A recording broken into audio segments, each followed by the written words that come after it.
হ্যাঁ নিশান, শোনো, আমি আশেপাশে খোঁজ নিয়েছি। এখন পর্যন্ত রহস্যজনক কিছুই আমার নজরে আসেনি। তবে আমি হাল ছাড়ব না। এতদিন ধরে এই নোংরা কাজগুলো কে করে আসছে এটা আমি খুঁজে বের করবই। এতগুলো মানুষের জীবন জড়িয়ে আছে, আমি একটাকেও ছেড়ে দেব না। সবাইকে তাদের পাওনা বুঝিয়ে দেব, প্রত্যেককে শাস্তি আমি নিজে হাতে দেব। তীব্র একটা আক্রোশ নিয়ে নীল ফোনটা কেটে দিয়ে কিছুক্ষণ রক্তচক্ষু নিয়ে সামনের দিকে তাকিয়ে থাকে। তার শক্ত চোয়াল আর চোখের চাউনি বলে দিচ্ছে সে কতটা ভয়ঙ্কর হতে পারে। এমন সময় কয়েকটা মেয়ে কলেজের গেট দিয়ে বেরিয়ে হাসাহাসি করতে করতে নীলের ফুচকা গাড়ির সামনে এসে দাঁড়ালো। এদের মধ্যে একজন বেশ চড়া গলায় নীলকে উদ্দেশ্য করে বলে উঠল, ওই মামা, ঝাল বেশি করে দিয়ে 3 প্লেট ফুচকা দেন তো, খুব খিদে পেয়েছে, দেরি করবেন না একদম। হঠাৎ করে নীলের চিন্তার জগতে ছেদ পড়ল। সে সামনের দিকে তাকিয়ে দেখল সে কলেজেরই কয়েকজন মেয়ে তার সামনে দাঁড়িয়ে। নীল দ্রুত তার চোখের ক্রোধ লুকিয়ে ফেলল। সে এক মুহূর্তের জন্য চোখ বন্ধ করে নিজেকে শান্ত করল। একজন খুনি গডফাদার থেকে সে মুহূর্তে রূপান্তরিত হলো একজন সাধারণ ফুচকাওয়ালায়। দীর্ঘ একটা নিঃশ্বাস ছেড়ে নিজেকে স্বাভাবিক করে সে বলল, হ্যাঁ মামা, এখনই দিচ্ছি। আপনারা সামনের ওই টুলগুলোতে বসেন, আমি এক্ষুনি ফুচকা বানিয়ে আপনাদের দিচ্ছি।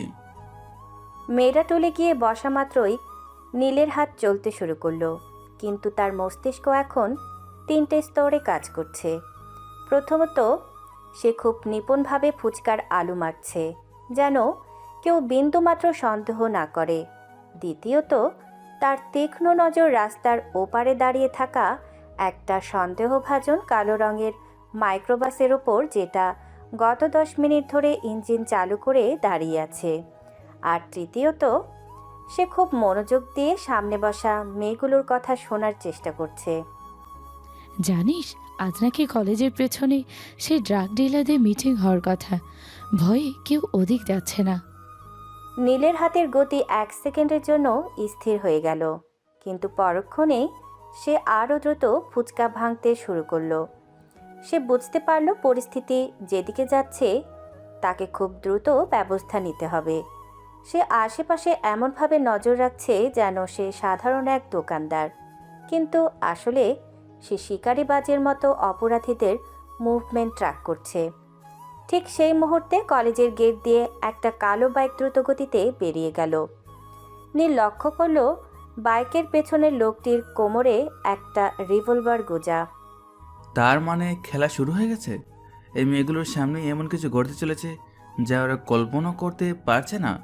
আমাকে ফুচকা বানানোর ছলে এই 3 পাখির দিকেই নজর রাখতে হবে। মাইক্রোবাস, বাইক আর মেয়েদের দেওয়া তথ্য। নীল খুব সাবধানতার সাথে ফুচকার প্লেট সাজাতে সাজাতে মেয়েগুলোর দিকে এগিয়ে গেল। তার চাউনিতে এখন এক অদ্ভুত চপলতা। কিন্তু পকেটের ভেতরে থাকা ছোট্ট ট্র্যাকারটি সে নিঃশব্দে অন করে দিল। ঠিক এই সময়ে নীলের পকেটে থাকা ফোনটা আবার ভাইব্রেট করে উঠল। নীল ব্লুটুথ ইয়ারফোনটা কানে সেট করে অতি সন্তর্পণে কলটা রিসিভ করল। ওপাশ থেকে তার পার্সোনাল অ্যাসিস্ট্যান্ট নিশানের উত্তেজিত কণ্ঠ ভেসে এলো, স্যার, ওরা মুভ করছে। কলেজের ঠিক পেছনের পরিত্যক্ত গোডাউনটাতে ড্রাগ ডিলিং শুরু হয়ে গেছে। আমি লেন্স দিয়ে দেখতে পাচ্ছি বিশাল অঙ্কের টাকার লেনদেন হচ্ছে।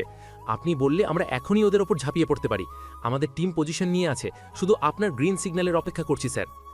নিশান, তাড়াহুড়ো করে সব ব্যস্ত দিও না, দাঁড়াও, এখনই কোনো অ্যাকশন নিও না। আমি যতক্ষণ না পরবর্তী সিগন্যাল দেব ততক্ষণ তোমরা শুধু দূরে থেকে নজর রাখো। ওরা ঠিক কী করছে, কার সাথে হাত মেলাচ্ছে সেটা খুবই সূক্ষ্মভাবে পর্যবেক্ষণ করো। আমি চাই প্রত্যেকটা প্রমাণ খুব নিপুণভাবে সংগ্রহ করো। ভিডিও থেকে শুরু করে অডিও রেকর্ড কিছু যেন বাদ না পড়ে। কিন্তু স্যার, ওরা যদি মাল নিয়ে বেরিয়ে যায় তাহলে তো হাতছাড়া হয়ে যাবে। বেরোতে পারবে না নিশান। এই শহরের প্রতিটি গলি আমার নখত পড়ে। মনে রেখো নিশান, এরা তো সবে মাত্র কয়েকটা তুচ্ছ মাছিল। এদের মেরে আমার আক্রোশ মিটবে না। আমার সেই রাঘব বোয়ালকে চাই, যার আন্ডারে এরা এই রাজত্ব চালাচ্ছে। এই চুনোপুরীদের ধরে আমি আসল হুতাকে সতর্ক করতে চাই না। আমি চাই জালের শেষ সুতোটা ধরে টান দিতে, যেন পুরো সাম্রাজ্যটা একেবারে ধসে পড়ে। তাই শান্ত থাকো এবং ব্যাকগ্রাউন্ডে চেক করো আর কার কার গাড়ি ওখানে ঢুকছে। ফোন কানে রেখে নীল অত্যন্ত ক্ষিপ্রতার সাথে ফুচকার আলু মাখতে লাগলো। তার আঙুলগুলো যখন মশলা মেশাচ্ছে তখন তার মস্তিষ্ক ড্রাগ ডিলারদের পালানোর সবকটা পথ বন্ধ করার ছক কষছে। সে একই সাথে 3টে কাজ করছে, ফুচকা বানাচ্ছে, নিশানের আপডেট শুনছে এবং সামনে বসা মেয়েগুলোর দিকে গভীর নজর রাখছে। সে লক্ষ্য করল নীলিমা নামের মেয়েটি বারবার ফোনের দিকে তাকাচ্ছে এবং বেশ ঘাবড়ে আছে। এই নিন আপনাদের প্রথম প্লেট। জাল কি ঠিক আছে মামা, নাকি আরও একটু দেব? আসলে এই কলেজের আশেপাশে ইদানিং অনেক নতুন মুখ দেখা যাচ্ছে, তাই ভাবলাম আপনাদের একটু সাবধান করে দিই। আপনারা তো গড়ের মেয়ে, সাবধানে থাকবেন। আপনি আপনি এসব কিভাবে জানলেন মামা? পুলিশও তো যেটা জানে না আপনি সেটা বলছেন। আপনি কি কাউকে দেখেছেন এখানে সন্দেহজনক কিছু করতে? আমি তো সামান্য ফুচকাওয়ালা মামা, সারাদিন রাস্তার মোড়ে থাকি। কত মানুষ আসে, কত মানুষ যায়, সবার চোখের বাসা পড়া আমার পুরনো অভ্যাস। তবে একটা কথা মনে রাখবেন, বাঘ যখন শিকার করতে আসে তখন সে নিঃশব্দে আসে। আপনারা ফুচকা এনজয় করেন, বাঘেটা আমি দেখছি। নীল কথাটি বলে আবার তার কাজে মনোযোগ দিল। তার কানে তখন নিশানের কণ্ঠ বেজে উঠল যে গোডাউনে আরও একটি নামি দামি গাড়ি প্রবেশ করেছে। নীলের ঠোঁটের কোণে তখন এক পৈশাচিক হাসি ফুটে উঠল। সে জানে আজ রাতেই এই কলেজের পেছনের গোডাউনটা অপরাধীদের বধ্যভূমিতে পরিণত হবে। কিন্তু তার আগে তাকে এই সাধারণ ফুচকাওয়ালার অভিনয়টা নিখুঁতভাবে শেষ করতে হবে। সে যেন একাই এক মস্ত বড় দাবা খেলার খেলোয়াড়, যেখানে প্রতিটি গুটি তার কথা মতো চলছে। নীলিমার ফুচকা খেতে ব্যস্ত থাকলেও নীলের দৃষ্টি এখন কলেজের সীমানা ছাড়িয়ে বহুদূর বিস্তৃত।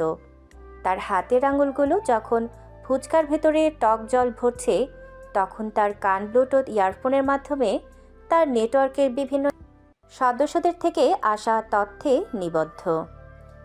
এই কলেজের আশেপাশে ছড়িয়ে ছিটিয়ে থাকা বিভিন্ন ছদ্মবেশী মানুষগুলো আসলে সাধারণত কেউ নয়, তারা নীলের বিশ্বস্ত গোয়েন্দা বাহিনীর সদস্য।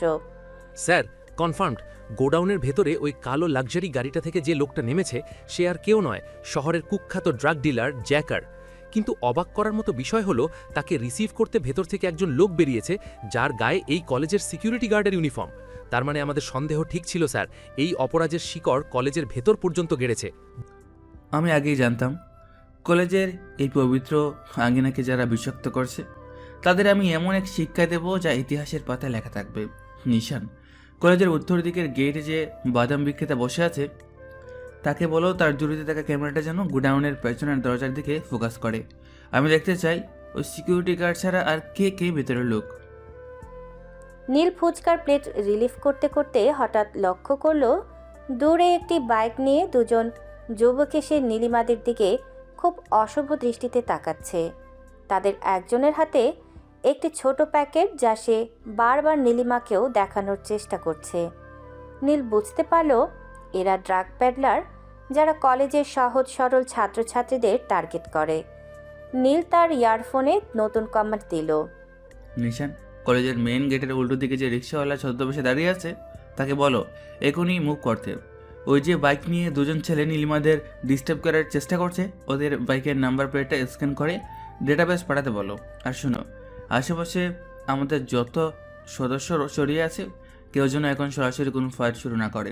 শুধু তথ্য নাও, ওদের সাপ্লাই চেনটা কোথা থেকে শুরু হচ্ছে সেটা আমার জানা চাই। জি স্যার, সব সদস্য অ্যালার্ট পজিশনে আছে। রাস্তার মোড়ের চা বিক্রেতা অলরেডি ওই বাইকারদের ছবি তুলে পাঠিয়েছে। আরেকটা খবর আছে স্যার, কলেজের লাইব্রেরির ছাদ থেকে আমাদের স্নাইপার লক্ষ্য করেছে যে গোডাউনের ভেতরে ড্রাগের পাশাপাশি কিছু বড় মাপের অস্ত্রের বাক্স নামানো হচ্ছে। মনে হচ্ছে বড় কোনো ডিল হতে চলেছে। অস্ত্রের বক্স? তার মানে ওরা শুধু ড্রাগসে সীমাবদ্ধ নেই। নিশান, পুরো এলাকাটাকে ডিজিটাল সিল করে দাও। ড্রোনগুলো এমন উচ্চতায় উড়াও যেন ওরা টেরি না পায় যে আকাশ থেকে ওদের ওপর নজর রাখা হচ্ছে। কলেজের ভিতরে ওই জঞ্জাল আমি বাড়তে দেব না। এই ছেলে মেয়েগুলো এখানে পড়তে আসে, অপরাধী হতে নয়, প্রত্যেকটা অপরাধের ছোট থেকে ছোট তথ্য আমি আজ নিজের হাতে কালেক্ট করব। নীলিমা হঠাৎ নীলের দিকে তাকিয়ে বলে উঠল, মামা, আপনি ফুচকা বানাতে বানাতে কার সাথে যেন বিড়বিড় করে কথা বলছেন? কোনো সমস্যা? নীলিমা কিছুটা সন্দিহান হয়ে নীলের দিকে তাকালো। নীল এক মুহূর্ত দেরি না করে তার মুখে সেই পরিচিত সাধারণ ফুচকাওয়ালার হাসিটা টেনে আনলো।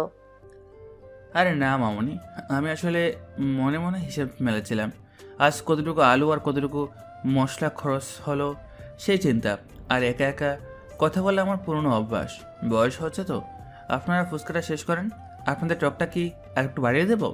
নীলিমাদের কথা বলতে বলতেই নীল লক্ষ্য করলো কলেজের দেয়ালের পাশে দাঁড়িয়ে থাকা সেই সিগারেট ফুঁকতে থাকা লোকটা অস্থির হয়ে উঠছে। সে বারবার তার ঘড়ির দিকে তাকাচ্ছে। নীল বুঝলো সময় ঘনিয়ে আসছে। সে তার পকেটের বাটনে চাপ দিয়ে নিশানের জন্য চূড়ান্ত মেসেজ পাঠালো। নিশান, জালের মুখ ছোটো করে আনো। আমাদের প্রতিটি সদস্য যেন তাদের পজিশন থেকে 1 ইঞ্চিও না নড়ে। ওরা যখন মনে করবে ওরা সবচেয়ে নিরাপদ, ঠিক তখনই আমি আমার আসল পরিচয় নিয়ে ওদের সামনে দাঁড়াবো। এই মাঝিদের মারার পর আমি সেই রাঘব বোয়ালদেরকে এমনভাবে জালে আটকাবো যে সে পালানোর কোনো পথ আর পাবে না। সব তথ্য একটা হার্ড ড্রাইভে ব্যাকআপ নিয়ে রাখো। আমি নিজে আজ রাতে এগুলো নিয়ে বসবো। নীল আবার ফুচকার ডাল ঘুরতে শুরু করলো। বাইরে থেকে তাকে শান্ত মনে হলেও তার ভেতরে তখন প্রলয় চলছে। কলেজের আশেপাশে ছড়িয়ে থাকা তার বাহিনীর সদস্যরা, কেউ রিকশাওয়ালা, কেউ বাদাম বিক্রেতা, কেউ বা সাধারণ পথচারী, সবাই এখন এক একজন দক্ষ শিকারী। তারা শুধু তাদের গডফাদার নীলের শেষ ইশারার অপেক্ষায় আছে। অপরাধের এই অন্ধকার সাম্রাজ্য আজ রাতে এক জনশূন্য ফুচকাওয়ালার চোখের সামনে ধুলোয় মিশে যাবে। কলেজের পিছনের পরিত্যক্ত গোডাউনটার চারপাশে এখন শ্মশানের নিস্তব্ধতা। নীল তার ফুচকার গাড়িটা একপাশে সরিয়ে রেখে নিশানের দেওয়া সিগন্যালের অপেক্ষায় ছিল। তার জ্যাকেটের নিচে লুকানো 9mm পিস্তলটা একবার স্পর্শ করে সে নিশ্চিত হয়ে নিল আন্ডারওয়ার্ল্ডের গডফাদার আজ নিজেই রণক্ষেত্রে নামার জন্য প্রস্তুত। ঠিক যখন সে পা বাড়াবে তখনই বাতাসের নিস্তব্ধতা ভেঙে বিকট সাইরেনের শব্দে পুরো এলাকা কেঁপে উঠল। স্যার, সর্বনাশ হয়ে গেছে। কোত্থেকে এক ঝাঁক পুলিশের গাড়ি এসে পুরো গোডাউন এলাকা ঘিরে ফেলেছে। ওরা কোনো প্ল্যান ছাড়াই সরাসরি অ্যাটাক শুরু করে দিয়েছে স্যার। আমাদের সব মুভমেন্ট ওরা ব্লক করে দিচ্ছে। Sir, what? পুলিশ এখানে এলো কোথা থেকে? আমি তো ওদের কোনো ইনফরমেশন দেইনি। নিশান, ওদের থামাও। ওরা ভেতরে ঢুকলে জ্যাকার আর ওর সাঙ্গাবাঙ্গারা পালানোর সুযোগ পেয়ে যাবে। এই বোকাগুলো জানে না ওরা কিসের মধ্যে হাত দিচ্ছে। নীলের কথা শেষ হওয়ার আগেই শোনা গেল এলোপাতাড়ি গুলির শব্দ। নীল দৌড়ে গিয়ে একটা দেয়ালের আড়ালে পজিশন নিল। সে দেখল পুলিশের ভ্যান থেকে নামা অফিসাররা কোনো সতর্কতা ছাড়াই গোডাউনের ভেতর লক্ষ্য করে গুলি ছুটছে। ভেতরে থাকা অপরাধীরা হকচকিয়ে গেলেও অভিজ্ঞ জ্যাকার ঠিকই পুলিশের দুর্বলতা ধরে ফেলল। ধোয়ার আড়ালে ড্রাগ ডিলাররা পেছনের সিক্রেট সুড়ঙ্গ দিয়ে একে একে পালাতে শুরু করলো। নিশান, পুলিশগুলো ড্রাগ ডিলারদের ডাইভারশন দিচ্ছে। জ্যাকার পেছনের গলি দিয়ে বেরিয়ে যাচ্ছে। আমার সাজানো বাগান এই অপদার্থ পুলিশগুলো এসে তছনছ করে দিল। আমি আজ ওকে ধরার জন্য পুরো মাস অপেক্ষা করছি, আর এই সস্তা ক্রেডিট নেওয়ার লোভে ওরা সব শেষ করে দিল। জ্যাকার অলরেডি একটা কালো বাইকে করে মেন রোডের দিকে চলে গেছে। পুলিশ এখন শুধু কয়েকটা চুনোপুটি পেড্রারকে অ্যারেস্ট করছে। আসল রাঘব বোয়াল আমাদের হাতছাড়া হয়ে গেল স্যার। নীল একটা ঘুষি মারল পাশের ইটের দেয়ালে। তার হাত ফেটে রক্ত ঝরছে, কিন্তু সেই ব্যথার চেয়ে তার বুকের ভেতরের আগুন অনেক বেশি তীব্র। সে সামনে তাকিয়ে দেখল পুলিশের বড় কর্তারা মিডিয়ার সামনে পৌঁছে নিচ্ছে যেন তারা অনেক বড় একটা অপারেশন সাকসেসফুল করেছে। অথচ তারা জানেই না আজ জ্যাকারকে ধরতে পারলে পুরো সিন্ডিকেটের মাথাকে পাওয়া যেত। ফালতু সব ড্রামা। এই বোকা পুলিশগুলোর জন্য আজ আমার এই এতদিনের পরিশ্রম ধুলে মিশে গেল। জ্যাকার এখন আর সতর্ক হয়ে যাবে। তাকে খুঁজে পাওয়া এখন দ্বিগুণ কঠিন হবে। নিশান, আমাদের ছেলেদের বলো এখনই ওখান থেকে সরে যেতে। পুলিশের এই সস্তা বাহাদুরি আমি আর সহ্য করতে পারছি না। আজকেও আমার হাত থেকে সবকিছু বেরিয়ে গেল। শান্ত হন স্যার, আমরা আবার সুযোগ পাবো। সুযোগ আমি তৈরি করে নেব নিশান, কিন্তু এই পুলিশ বাহিনী, এদের ভুলের মাসুল আজ এই শহরকে দিতে হবে। ওরা অপরাধ দমনের বদলে অপরাধীদের পালানোর পথ করে দিল। আমার সাজানো দাবার বোর্ডটা ওরা এক নিমিষে উলটপালট করে দিল। জ্যাকারকে আমি ছাড়বো না, আর এই অপারেশন যারা লিড করেছে তাদের আমি মনে রাখবো। নীল কখনো তার অপমান ভুলে যায় না। নীল রাগে ফুঁসতে ফুঁসতে আবার তার ফুচকার গাড়ির কাছে ফিরে এলো। তার চোখে তখন খুনের নেশা। সে বুঝতে পারছে এখন তাকে আরও অন্ধকার পথে হাঁটতে হবে। পুলিশের উপর তার বিন্দুমাত্র ভরসা আর অবশিষ্ট নেই। যে কাজটা সে ছদ্মবেশে করতে চেয়েছিল, এখন হয়তো সেটা তাকে সরাসরি গডফাদার হিসেবেই করতে হবে। নীল তার দামি গাড়িটি তীব্র গতিতে চালিয়ে নির্জন রাস্তার দিকে এগিয়ে যাচ্ছে। তার মাথায় তখন আগুনের মতো একটা চিন্তা বারবার ঘুরপাক খাচ্ছে। কিছুক্ষণ আগে ফুচকাওয়ালার ছদ্মবেশে থাকার সময় নীলিমা নামের মেয়েটি বান্ধবীদের সাথে যে কথা বলছিল সেটা তার কানে বাজছে। নীলিমা বলেছিল সে জানে আজ এখানে ড্রাগ ডিলিং হবে। নীলের কপালে চিন্তার ভাঁজ গভীর হয়। সে বুঝতে পারে পুলিশকে খবর সে দেয়নি, তার লোকরা দেয়নি, আর অপরাধীরা তো দিবেই না। তাহলে এই অপদার্থ পুলিশগুলো হুট করে এলো কোত্থেকে? তার মানে ওই মেয়েটা ওই নীলিমাই পুলিশকে খবর দিয়েছে? একটা সাধারণ মেয়ে ড্রাগ ডিলারের খবর জানলো কীভাবে? সেও তো নিজেকে খুব বড় সমাজসেবী ভেবেছে, কিন্তু সে জানে না তার এই একটা বুখামির জন্য আজ জ্যাকার আমার হাতছাড়া হয়ে গেল। আমার মাসের পর মাস করা পরিকল্পনা এই মেয়েটা এক নিমিষেই ধুলোয় মিশিয়ে দিল। ওকে এর জন্য চরম মূল্য দিতে হবে। নীলের চোখ দুটো রাগে লাল হয়ে ওঠে। সে গাড়ি চালাতে চালাতেই এক হাতে ফোন বের করে দ্রুত তার পার্সোনাল অ্যাসিস্ট্যান্ট নিশানকে একটা টেক্সট মেসেজ পাঠায়। মেসেজটি ছিল অত্যন্ত সংক্ষিপ্ত এবং ভয়ঙ্কর। মেসেজ পাঠিয়ে সে ফোনটা পাশে ছুঁড়ে ফেলে দেয়। স্যার, এত রেগে আছেন কেন? নীলিমা নামের মেয়েটাকে কিডন্যাপ করতে বলেছেন? তার মানে এই মেয়েটাই আজকের অপারেশন নষ্ট হওয়ার কারণ। ঠিক আছে স্যার, আপনার আদেশ শিরোধার্য। অন্যদিকে নীলিমা তখন কলেজ থেকে বের হয়ে একা একা হেঁটে বাড়ির দিকে যাচ্ছিল। সন্ধ্যার আবছা আলোয় রাস্তাটা অনেকটা জনশূন্য। নীলিমা মনের সুখে হাঁটছিল, কারণ সে ভেবেছে সে আজ একটা বড় অপরাধ রুখে দিয়েছে। কিন্তু সে জানে না তার পেছনে থাকা ছাই রঙের মাইক্রোবাসটি কেন তাকে অনুসরণ করছে। হঠাৎ মাইক্রোবাসটি নীলিমার সামনে এসে থামল। নীলিমা কিছু বুঝে ওঠার আগেই নিশান এবং তার আরও দুজন লোক গাড়ি থেকে নেমে নীলিমার পথ রোধ করে দাঁড়ালো। আপনারা কারা? আমার পথ আটকাচ্ছেন কেন? আমাকে যেতে দিন, না হলে আমি চিৎকার করব। চিৎকার করে কোনো লাভ নেই মামুনি। আপনি আজ যার সাজানো বাগান নষ্ট করেছেন তিনি আপনার চিৎকারে ভয় পাওয়ার লোক নন, বরং আপনার চিৎকার উপভোগ করাটাই তার পুরনো নেশা। চুপচাপ গাড়িতে উঠুন, না হলে ফল ভালো হবে না। আমি কেন আপনাদের সাথে যাব? আমি পুলিশকে ডাকবো। আপনারা জানেন না আমি পুলিশকে চিনি। পুলিশ আপনাকে আজ বাঁচাতে পারবে না। পুলিশকে তো আপনি আপনার বীরত্ব দেখাতে ডেকেছিলেন, কিন্তু সেই বীরত্বের ফল যে এত তেতো হবে সেটা বোধহয় ভাবেননি। ধরো একে। নীলিমা চিৎকার দেওয়ার চেষ্টা করার আগেই নিশানের লোকেরা তার মুখে রুমাল চেপে ধরল। ক্লোরোফর্মের কড়া গন্ধে নীলিমা মুহূর্তের মধ্যেই নেতিয়ে পড়ল। নিশান তাকে পাজাকোলা করে গাড়ির পেছনের সিটে তুলে দিল। গাড়িটি দ্রুত গতিতে অন্ধকার রাস্তায় মিশে গেল। কিছুক্ষণ পর গাড়িটি এসে থামল শহরের বাইরে একটি পরিত্যক্ত কারখানার সামনে, যা নীলের একটি গোপন আস্তানা। নীল তখন সেখানে নিজের পিস্তলটা পরিষ্কার করছিল। তার সামনে একটা বড় স্ক্রিনে সিসিটিভি ফুটেজ চলছে। স্যার, টার্গেটকে নিয়ে আসা হয়েছে। মেয়েটা এখন আমাদের বেসমেন্টে আছে।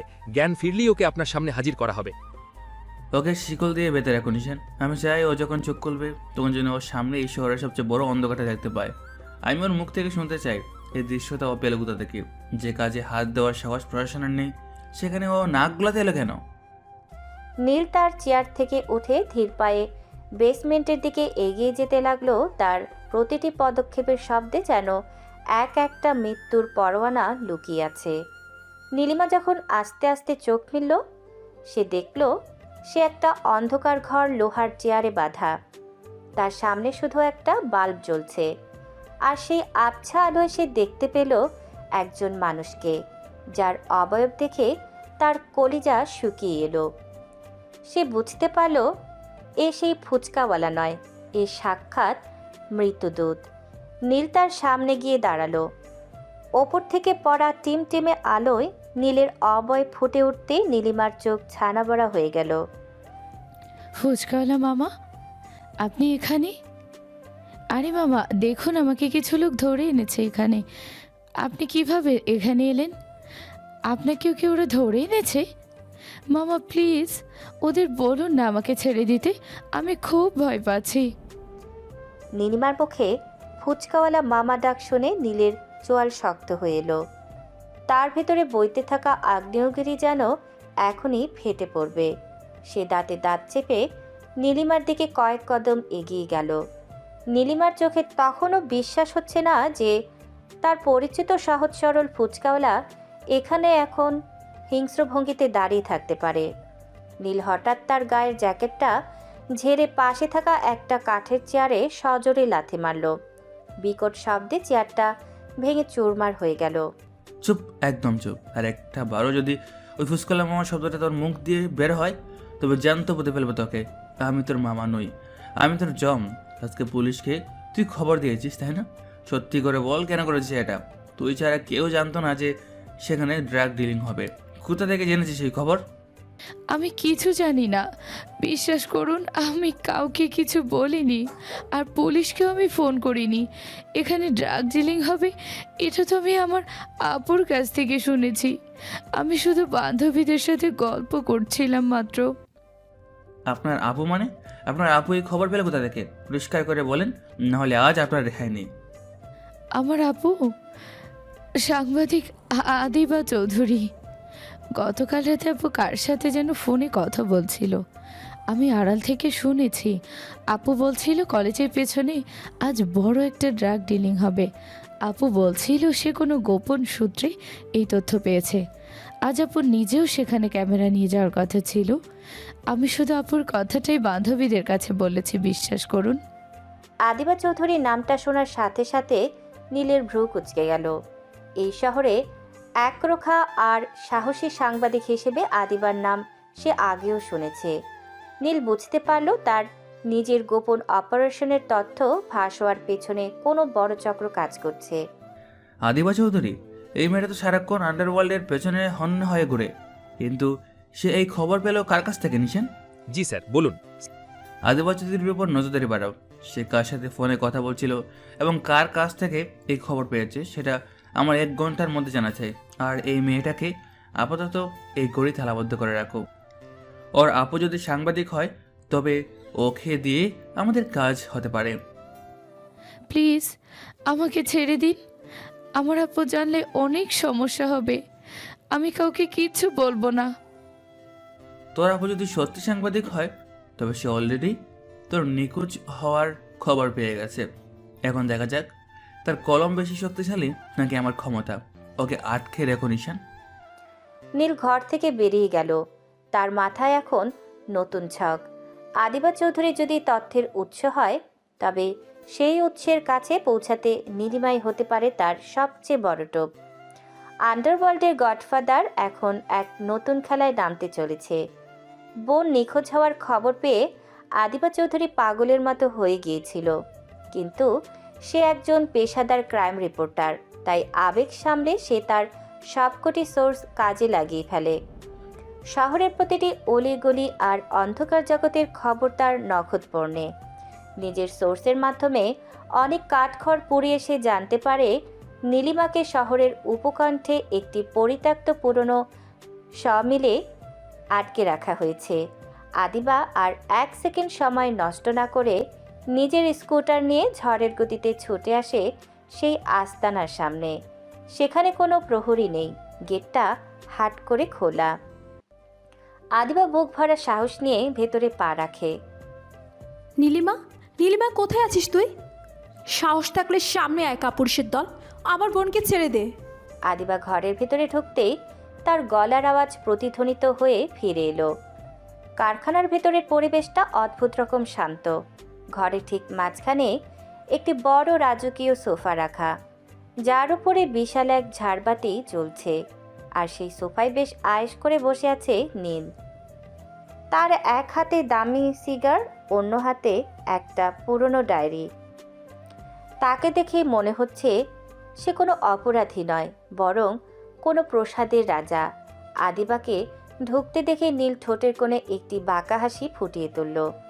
ওয়েলকাম আদিবা চৌধুরী। আমি জানতাম আপনার মতো মেধাবী সাংবাদিকের আমার এই ঠিকানা খুঁজে পেতে খুব বেশি সময় লাগবে না। আপনার জন্য আমি ঠিক 10 মিনিট ধরে অপেক্ষা করছি। বসুন। চা নাকি কফি? ফালতু রসিকতা বন্ধ করো। আমার বোন কোথায়? নীলিমা যদি এক চুলা আঘাত পায় তবে আমি তোর এই আস্থানা জ্বালিয়ে দিব। তুই জানিস না কার উপর হাত দিয়েছিস। জানি বলি তো আপনাকে এখানে আমন্ত্রণ জানিয়েছি। আপনার বোন একদম সুরক্ষিত আছে আদিবা, তবে তার মুক্তি নির্ভর করছে আপনার উপর। আপনি গত রাতে কার সাথে ফোনে কথা বলছিলেন এবং কলেজের পেছনে ড্রাগ ডিলিং হওয়ার খবর আপনি কার কাছ থেকে পেয়েছেন সেই নামটা আমার এক্ষুনি চাই। তুমি তুমি এসব জানলে কিভাবে? আর তুমি কে? তোমাকে তো আমি কখনো দেখিনি। আমাদের ডায়েরিতে তো তোমার মতো কোনো গডফাদারের ছবি নেই। সব গডফাদার তো আর ট্রাইশুট পরে ঘুরে না দিবা। কেউ কেউ রাস্তার মোড়ে দাঁড়িয়ে পরম মমতায় ফুচকাও বানায়। আসলে চোখের ভুল সবসময় মানুষের কাল হয় দাঁড়ায়। আপনার বোন সেই ভুলই আজ এখানে বন্দি। এখন বলুন সেই সোর্সের নাম কি? আমি আমার সোর্সের নাম কোনো দিন কারোর কাছে প্রকাশ করি না। তা আমার মৃত্যু হলেও না। তুমি আমাকে ভয় দেখিয়ে লাভ নেই। নীল সোফা থেকে উঠে ধীর পায়ে আদিবার সামনে এসে, মৃত্যুর ভয় আমি আপনাকে দেখাচ্ছি না দিবা, কিন্তু আপনি কি চান আপনার ভুলের জন্য আপনার আদরের ছোট বোনকে সারা জীবন এই অন্ধকারের মাসুল দিতে হোক? নীলিমা কিন্তু আপনার এই গোপন সোর্সের কথা আমাকে সব বলে দিয়েছে। এখন আমি শুধু আপনার মুখ থেকে কনফার্ম হতে চাই। নীল আদিবার চোখের দিকে স্থিরভাবে তাকিয়ে থাকলো। আদিবা বুঝতে পারল সে এক ভয়ঙ্কর জালে ফেসে গেছে। এই লোকটা সাধারণ কোনো অপরাধী নয়। সে আদিবার প্রতিটি পদক্ষেপের কথা আগে থেকেই জানে।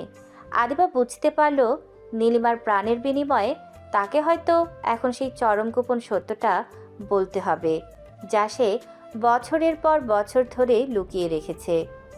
নিশান, আদিবা চৌধুরীকে আমাদের স্পেশাল গেস্ট রুমে নিয়ে যাও আর ওনাকে নীলিমার সাথে দেখা করার ব্যবস্থা করে দাও। তবে মনে রাখবেন আদিবা, সত্যটা না বলা পর্যন্ত এই গেট দিয়ে আপনাদের দুজনের কারোরই বের হওয়া সম্ভব নয়। আদিবা তার দুশ্চিন্তা আর রাগ আর চেপে রাখতে পারল না। নীলের নির্বিকার ভঙ্গি তাকে যেন আরও বেশি উস্কে দিচ্ছে।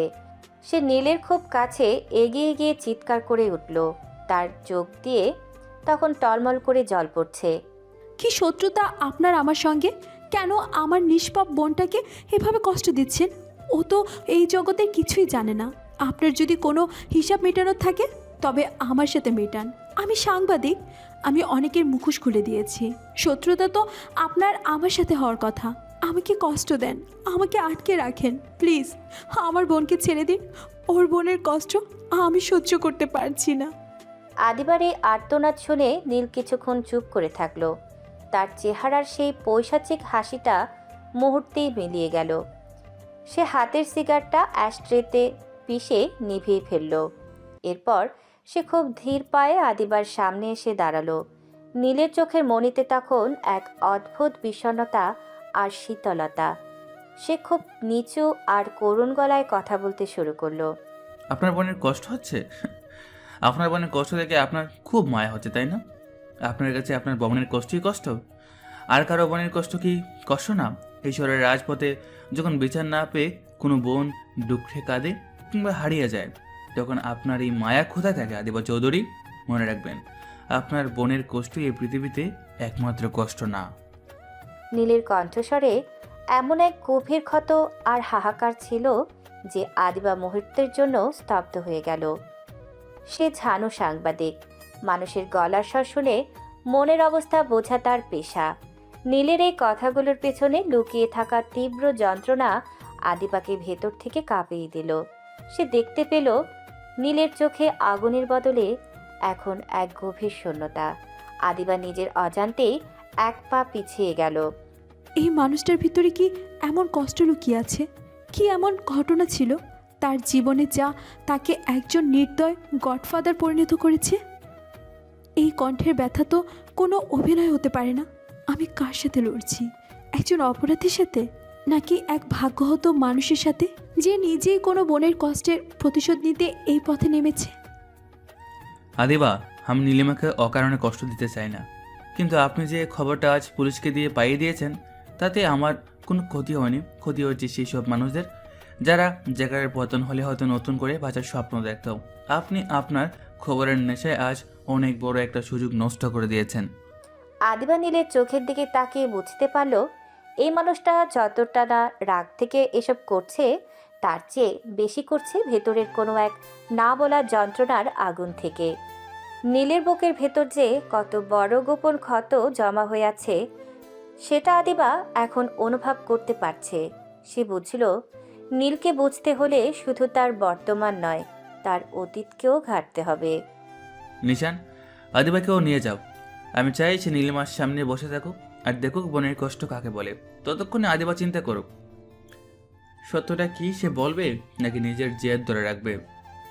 আদিবা যখন নিশানের সাথে বেসমেন্টের দিকে যাচ্ছিল তখনও তার কানে নীলের সেই করুণ সুরটা বাজছিল। আপনার বোনের কষ্টই কষ্ট। সে বুঝতে পারল এই রহস্যের জট খুলতে হলে তাকে এখন নীলের সেই অদেখা মানুষটার মুখোমুখি হতে হবে। আন্ডারওয়ার্ল্ডের এই গডফাদারের আড়ালে এক বড় ট্র্যাজেডি লুকিয়ে আছে। সময় যেন থমকে দাঁড়িয়ে আছে সেই পরিত্যক্ত কারখানায়। দেখতে দেখতে 24 ঘন্টা পার হয়ে গেল, কিন্তু আদিবা চৌধুরী মুখ খোলেনি। তার সাংবাদিক সত্তা আর জেদ তাকে এখনও আটকে রেখেছে, কিন্তু নীলের ধৈর্যের বাঁধ এখন ভাঙার পথে। তার রক্তচক্ষু আর শক্ত চোয়াল বলে দিচ্ছে বড় কোনো প্রলয় আসতে চলেছে। নীল ধীর পায়ে আদিবার ঘরে প্রবেশ করল। রুমের গুমট পরিবেশে নীলের উপস্থিতিতে বাতাসের ভার বেড়ে গেল। 24 ঘন্টা আদিবা, পুরো একটা দিন আমি আপনাকে সময় দিয়েছি, কিন্তু আপনি এখনও আপনার জেদ নিয়ে বসে আছেন। আমার ধৈর্য পরীক্ষা করবেন না। এখন যদি আপনি সত্যিটা স্বীকার না করেন তবে আপনার চোখের সামনে আপনার বোনকে আমি একা নিঃশেষ করে দেব, ঠিক যেভাবে সেদিন আমার বোনকে শেষ করে দেওয়া হয়েছিল। আপনি বুঝবেন আদিবা, চোখের সামনে নিজের আদরের বোনের কষ্ট দেখা কতটা ভয়ঙ্কর। নীল, কেন এমন করছেন আপনি? কেন একটা নিষ্পাপ মেয়ের উপর এত আক্রোশ আপনার? আপনার বোনকে কারা মেরেছে আমি জানি না, কিন্তু তার জন্য আপনি পৃথিবীর সব বোনকে কেন এভাবে কষ্ট দিচ্ছেন? কি হয়েছিল আপনার বোনের সাথে? আমি সব বোনকে কষ্ট দিচ্ছি না দিবা, বরং আমি এই নোংরা শহর থেকে সব বোনকে বাঁচানোর চেষ্টা করছি। আপনি আজ আপনার ভুখামের জন্য যাদেরকে পালাতে সাহায্য করলেন তারা আর কেউই না, তারা হলো সেই হায়রা যারা কলেজের সামনে দাঁড়িয়ে স্টুডেন্টদের হাতে ড্রাগ তুলে দেয়। ওরা ড্রাগসগুলোকে চকলেটের ভেতরে ভরে দিত। মাসুম বাচ্চাগুলো চকলেট ভেবে সেগুলো খেত আর ধীরে ধীরে ওদের নেশার দাসে পরিণত হতো। যখন ওরা পুরোপুরি নেশা আসক্ত হয়ে পড়তো তখন এই শয়তানগুলো মেয়েদের অপহরণ করে বিদেশে পাচার করে দিত। নীলের চোখে এখন আগুনের লেলিহান শিখা। সে আদিবার খুব কাছে গিয়ে তার কলার চেপে ধরল। তার কণ্ঠস্বর এখন যন্ত্রণায় কাঁপছে। তাদের মধ্যে আমার বোন ছিল একজন, আমার আদরের ছোট বোন ঐশী। সেদিন আমি অনেক খোঁজাখুঁজির পর জানতে পারি এই ড্রাগ ডিলিংয়ের গডফাদার জ্যাকার আমার বোনকে অপহরণ করেছে। সেদিন আমি একাই ওর পেছনে ছুটছিলাম। যখন আমি সেই ট্র্যাকটা আটকাই তখন দেখি সেই গাড়িতে শুধু আমার ঐশী নয়, ঐশীর মতো আরও কয়েকশো মেয়ে ছিল। তাদের সবার চোখে ছিল ভাষার আকুতি, কিন্তু আমি ব্যর্থ হয়েছিলাম আদিবা। আমি ঐশীকে বাঁচাতে গিয়ে দেখি ওরা ওকে ট্রাকে তুলে পালানোর চেষ্টা করছে। আমি যখন বাজাইতে গেলাম তখন ওরা আমার মাথা সহ্যে আঘাত করে। আমি যন্ত্রণা মাটিতে লুটিয়ে পড়ি। চারপাশে ঝাপসা হয়ে আসছিল, কিন্তু আমি তাও হাল ছাড়িনি। আমি ঢলতে ঢলতে উঠে নিজের গাড়ি নিয়ে ওই ট্রাকটাকে ধাওয়া করি। আমি শুধু ট্রাকটাকে থামাতে চেয়েছিলাম, কিন্তু হাইওয়েতে আমার আর ট্রাকের সেই রেষারেষিতে একসময় বড় একটা অ্যাক্সিডেন্ট ঘটে। ট্রাকটা নিয়ন্ত্রণ হারিয়ে খাদে পড়ে যায়। আমি যখন রক্তাক্ত অবস্থায় ট্রাকটার কাছে পৌঁছাই আমি দেখি সেই গাড়িতে তাকে কেউ বেছে নেই। আমার ছোট্ট ঐশীটা নিতর হয়ে পড়ে আছে। ওর হাতটা জানালার বাইরে ঝুলে আছে, যেন শেষ মুহূর্তেও আমাকে ডাকছিল। কথাগুলো বলতে বলতে আন্ডারওয়ার্ল্ডের সেই ভয়ঙ্কর গডফাদার নীল দুই হাতে মুখ ঢেকে ফুঁপিয়ে কেঁদে উঠল। তার দীর্ঘদিনের জমানো পাথর চাপা কষ্টগুলো আজ বাঁধ ভাঙা চোখের জল হয়ে বেরিয়ে আসছে। যে নীলকে পুরো শহর জম মনে করে সে আজ এক অসহায় ভাইয়ের মতো আদিবার পায়ের কাছে ভেঙে পড়ল। আমার ঐশী মারা গেল আদিবা। ওই আগুনের লেলিহান শিকা আমার কলেজেটা পুড়িয়ে দিল। সেদিন প্রতিজ্ঞা করেছিলাম, যতদিন না ড্রাগ সিন্ডিকেটের শেষ মানুষটাকে আমি মাটির নিচে পাঠাতে পারছি ততদিন আমি শান্ত হব না। আমি ঐশীকে বাঁচাতে পারিনি, কিন্তু আমি চেয়েছিলাম এই শহরে আর কোনো ঐশীকের জন্য পাচার হতে না হয়। আর আজ আপনার ওই ছোট্ট বোকামের জন্য জেকার আবার পালিয়ে গেল। ও আবার নতুন কোনো ঐশীকে তুলে নেবে। আপনি কি পারবেন এই অপরাধের দায় নিতে? বলুন। আদিবা পাথরের মতো দাঁড়িয়ে নীলের কান্না দেখছে। তার বুকের ভেতরটা দুমড়ে মুচড়ে যাচ্ছে। সে যে অপরাধীকে ঘৃণা করছিল, আজ সে দেখছে সেই মানুষটা আসলে এক বিশাল ধ্বংসস্তূপের উপর দাঁড়িয়ে আছে। আদিবা বুঝতে পারল সে শুধু একটা নিউজ করতে চেয়েছিল, কিন্তু সেই নিউজের আড়ালে সে অজান্তেই একটা পবিত্র যুদ্ধের পথে বাধা হয়ে দাঁড়িয়েছে। আদিবার চোখের কোণ দিয়েও জল গড়িয়ে পড়তে লাগলো। সে বুঝল নীলের এই আক্রোশ অন্যায় নয়, এটা এক বিচারহীন ভাইয়ের হাহাকার। নীলের কান্নার শব্দে ঘরটা যেন ভারী হয়ে এলো। আন্ডারওয়ার্ল্ডের দৌর্দণ্ড প্রতাপশালী গডফাদারের এই রূপ আদিবাকে ভেতরে ভেতরে নাড়িয়ে দিয়েছে। আদিবা দীর্ঘক্ষণ স্তব্ধ হয়ে দাঁড়িয়ে থাকার পর ধীর পায়ে নীলের সামনে গিয়ে দাঁড়ালো। তার চোখেও এখন জল। একজন সাংবাদিক হিসেবে সে অনেক সত্যের মুখোমুখি হয়েছে, কিন্তু এমন বুকফাটা আর্তনাদ সে আগে কখনো দেখেনি। আদিবা নীলের কাঁধে আলতো করে হাত রাখলো এবং তাকে শান্ত করার চেষ্টা করলো। আপনার বোনের সাথে যা হয়েছে তা শুনে আমার বুক ফেটে যাচ্ছে নীল। বিশ্বাস করুন, আমি জানতাম না আপনার পেছনে এমন একটা করুণ ইতিহাস আছে। কিন্তু নীল, আপনি যে পথটা অবলম্বন করছেন সেটা কি ঠিক? আপনি নিজেকে আইনের ঊর্ধ্বে নিয়ে গেছেন। আপনি নিজের হাতে বিচার তুলে নিচ্ছেন। এটাও তো এক ধরনের অন্যায়। আপনি কেন আইনের আশ্রয় নিচ্ছেন না? যারা অপরাধ করেছে আইন তাদের সাজা দেবে।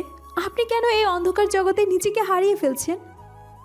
আদিবার মুখে আইন এবং সাজার কথা শুনে নীলের কান্না মুহূর্তেই থেমে গেল। সে হঠাৎ সোজা হয়ে দাঁড়ালো। তার চোখে এখন জল নেই, আছে এক বুক ঘৃণা আর চরম অবজ্ঞা। নীলের ঠোঁটের কোণে ফুটে উঠল এক তাচ্ছিল্যর হাসি। সেই হাসিটা ধীরে ধীরে উচ্চস্বরে হাসিতে রূপান্তরিত হলো। সেই অট্ট হাসিতে সারা ঘর যেন কেঁপে উঠল। আয়, আপনি আইনের কথা বলছেন আদিবা চৌধুরী? এই বাংলাদেশের কোন আইনের কথা বলছেন আপনি? যে আইন পকেটে নিয়ে যেখানে ঘুরে বেড়ায়, যে আইন সাধারণ মানুষের জন্য শিকল আর ক্ষমতাধরদের জন্য বর্ম। আপনি কি আসলে একজন সাংবাদিক নাকি রূপকথার গল্পের রাজকন্যা? আপনি আইনকে এভাবে অপমান করতে পারেন না নীল। সব মানুষ তো খারাপ নয়, সব পুলিশ অফিসারও তো বিকিয়ে যায়নি। শুনুন আদিবা চৌধুরী, আমি যখন আমার বোনের রক্তমুখা শরীর নিয়ে থানার সামনে দাঁড়িয়েছিলাম, তখন এই আইনের রক্ষক পুলিশ অফিসাররা আমাকে বলেছিল অ্যাক্সিডেন্ট বলে চালিয়ে যাও, উপর থেকে চাপ আছে। আমি সেদিন বুঝে গিয়েছিলাম এদেশে আইন শুধু ধনীদের গোলামি করে। যারা অপরাধের বিরুদ্ধে কাজ করার কথা তারা আসলে অপরাধীদের হয়ে দালালি করে। আমি আইনের দরজায় কপাল খুঁটেছি, বিচার চেয়েছি, কিন্তু বিনিময়ে পেয়েছি লাঞ্ছনা। নীল আদিবার খুব কাছে গিয়ে তার চোখের দিকে চোখ রেখে আঙুল উঁচিয়ে বলতে লাগলো। তার কণ্ঠে এখন বজ্রের মতো গর্জন। আপনার যে আইন অপরাধীকে আড়াল করে সে আইনকে আমি মানি না। যে পুলিশ অফিসাররা টাকার বিনিময়ে জেকারকে পালানোর পথ করে দেয় তাদের চেয়ে বড় অপরাধী আর কেউ নয়। আমি আইনের রাস্তা নিলে আজ জেকার জেলে গিয়ে রাজার হালে থাকতো, আর দুদিন পর জামিনে বেরিয়ে এসে আবার ড্রাগ ডিলিং শুরু করতো। আমি চাই না জেলে যাক, আমি চাই সে কবরে যাক। আমি চাই তার সাম্রাজ্য এমনভাবে দশে পড়ুক যেন এই শহরে আর কোনো ঐশীকে চকলেটের নেশায় জীবন দিতে না হয়। কিন্তু এভাবে তো অরাজকতা বাড়বে নীল। আপনি তো তবে অপরাধীদের মতোই হয়ে যাচ্ছেন। কাঁটা দিয়ে কাঁটা তুলতে হয় আদিবা। পচা গা সরাতে হলে মাঝে মাঝে অস্ত্রোপচার করতে হয়, তাতে রক্ত ঝরে। আমি সেই সার্জন হতে চেয়েছি। এই পচা সাম্রাজ্যকে সুস্থ করার জন্য আমাকে এই নোংরা আন্ডারওয়ার্ল্ডে নামতে হয়েছে। আপনি আইনের বই নিয়ে বসে থাকুন, আর আমি দেখাবো জাস্টিস কীভাবে আদায় করতে হয়। এখন সিদ্ধান্ত আপনার। আপনি কি সেই দালালি করার আইনের পক্ষে থাকবেন, নাকি এই সত্যের যুদ্ধে আমার সাথে যোগ দেবেন? আদিবা নীলের যুক্তির সামনে কোনো উত্তর খুঁজে পেল না। সে মনে মনে বুঝতে পারল নীল যে বাস্তবতার কথা বলছে তা তেতো হলেও সত্য। আদিবা এখন এক বিশাল দোলাচলে। একদিকে তার আদর্শ, অন্যদিকে নীলের নির্মম কিন্তু অকাট্য বাস্তবতা। নীলের চোখ দুটো এখন আদিবার উত্তরের অপেক্ষায় স্থির হয়ে আছে। নীলের হাসি শব্দটা যখন ঘরের দেয়ালগুলোতে আছড়ে পড়ছিল, আদিবা তখন নির্বাক হয়ে দাঁড়িয়েছিল। তার সাংবাদিকতার আদর্শ আর আইনের প্রতি অগাধ বিশ্বাস যেন নীলের প্রতিটি যুক্তির সামনে তাসের ঘরের মতো ভেঙে পড়ছে। নীল হাসতে হাসতেই হঠাৎ শান্ত হয়ে গেল, কিন্তু তার চোখে এখন উপহাসের ছায়া। সে আদিবার খুব কাছে এসে দাঁড়ালো, তার প্রতিটি শব্দ বিষের মতো ঝরছে। আপনি যে আইনের বড় বড় দোহাই দিচ্ছেন আদিবা চৌধুরী, আপনি কি জানেন সে আইন সাধারণ মানুষের জন্য কতটা নিষ্ঠুর? যখন আমি আমার বোনকে খুঁজে পাচ্ছিলাম না, তখন আমি আজকের এই আন্ডারওয়ার্ল্ডের গডফাদার ছিলাম না। তখন আমি ছিলাম সাধারণ একজন মানুষ, নীল আহসান, একজন সাধারণ ভাই যে তার বোনকে পাগলের মতো খুঁজছিল। আমি সেদিন আপনার ওই তথাকথিত আইনের রক্ষকদের কাছে গিয়েছিলাম। থানার বারান্দায় দাঁড়িয়ে পুলিশের কাছে হাত ছুর করছিলাম আমার বোনের একটা খোঁজ পেতে। তারা কি কোনো সাহায্য করেনি? সাহায্য? তারা বলেছিল খোঁজ দেব, ব্যস্ত থাকবেন না। ডায়েরিটা টেবিলের একপাশে ফেলে রেখে তারা ছাকাচ্ছিল আর হাসাহাসি উঠছিল।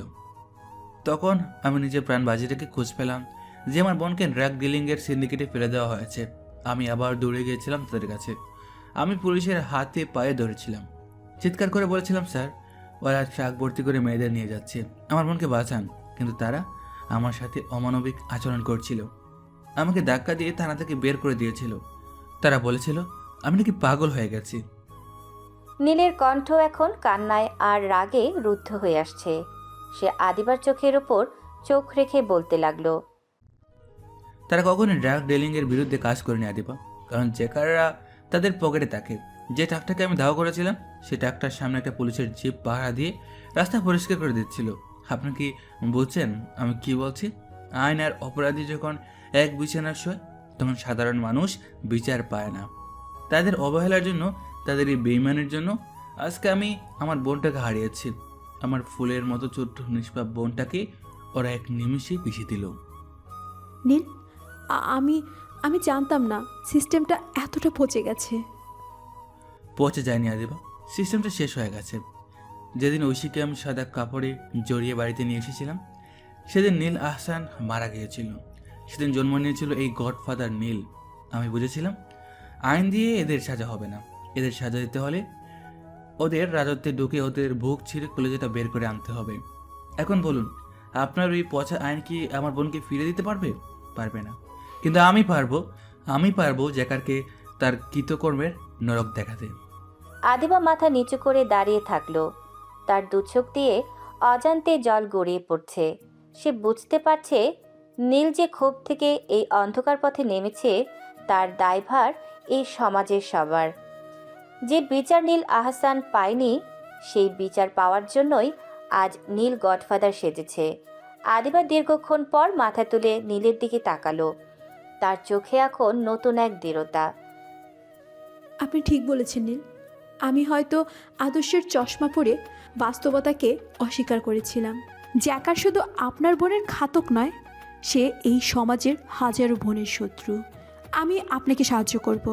আমার সেই গোপন সোর্সের নাম আপনাকে বলবো। ঘরের কুমুট নিস্তব্ধতা ভেঙে আদিবার কণ্ঠস্বর এবার এক নতুন আগ্নেয়গিরির মতো গর্জে উঠল। নীলের জীবনের করুণ ইতিহাস শোনার পর আদিবার ভেতরে থাকা সাংবাদিক সত্তা আর বোনের প্রতি মমতা এক হয়ে মিশে গেছে।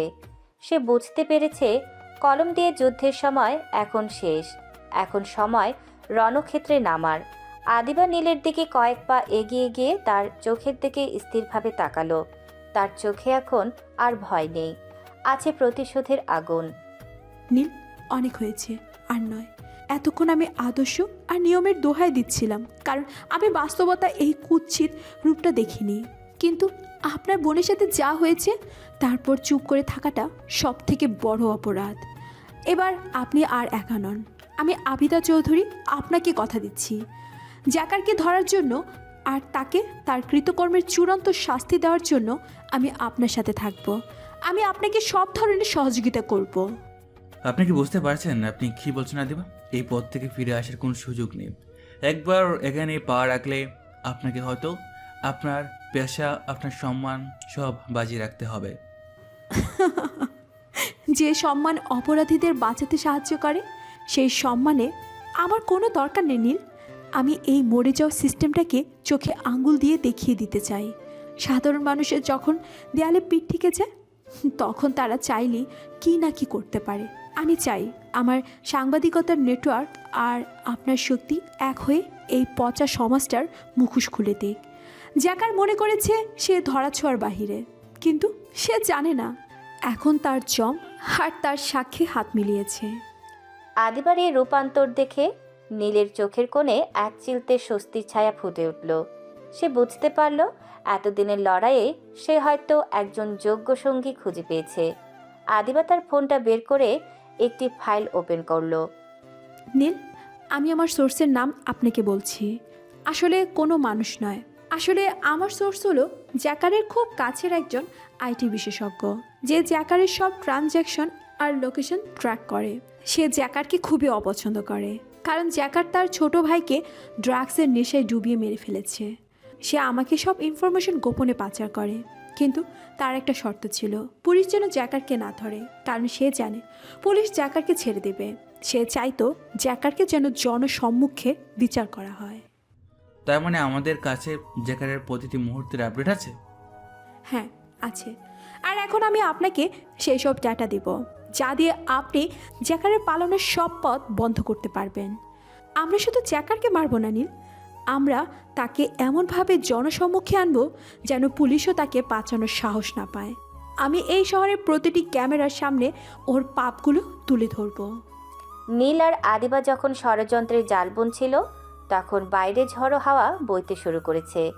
দুই মেরুর দুই মানুষ, একজন আন্ডারওয়ার্ল্ডের রাজা আর অন্যজন অন্যায়ের বিরুদ্ধে সোচ্চার এক কলম সৈনিক, আজ এক কাতারে দাঁড়িয়েছে। তাদের লক্ষ্য এক, শত্রু এক। নিশান, আদিবাকে আর নীলাকে এখনই আমাদের সেফ হাউসে শিফট করো, আর আমার বাহিনীর প্রতিটি সদস্যকে বলো স্বীকার করতে আমাদের এখন আর লুকোচুরি করার দরকার নেই। এবার আমরা সরাসরি আঘাত করব। জ্যাকারের অন্তিম যাত্রা শুরু হতে চলেছে। আদিবা আর নীল যখন একসাথে কারখানার বাইরে বেরিয়ে এলো, তখন ভোরের প্রথম আলো ফুটতে শুরু করেছে। এই আলো কি নতুন কোনো ন্যায়ের ইঙ্গিত দিচ্ছে, নাকি আরও বড় কোনো রক্তপাতের পূর্বাভাস? কারখানার ভিতরে একটি বড় ম্যাপের সামনে দাঁড়িয়ে নীল আর আদিবা এখন গভীর আলোচনায় মগ্ন।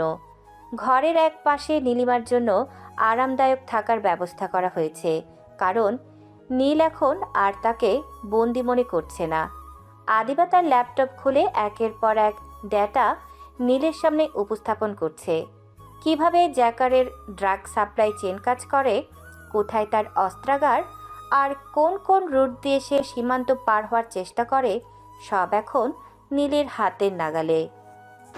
আদিবা ম্যাপের একটি পয়েন্টে আঙুল রেখে, নীল দেখুন, জ্যাকার আগামী শুক্রবার শহরের বড় উপকণ্ঠে একটা বড় চালান রিসিভ করবে। এটা ওর জীবনের সবচেয়ে বড় ডিল। এখান থেকে ওকে ধরতে পারলে ওর পুরো সাম্রাজ্য ধসে পড়বে। আমি আমার সোর্সের মাধ্যমে ওর সিক্রেট কোডগুলো পেয়ে গেছি।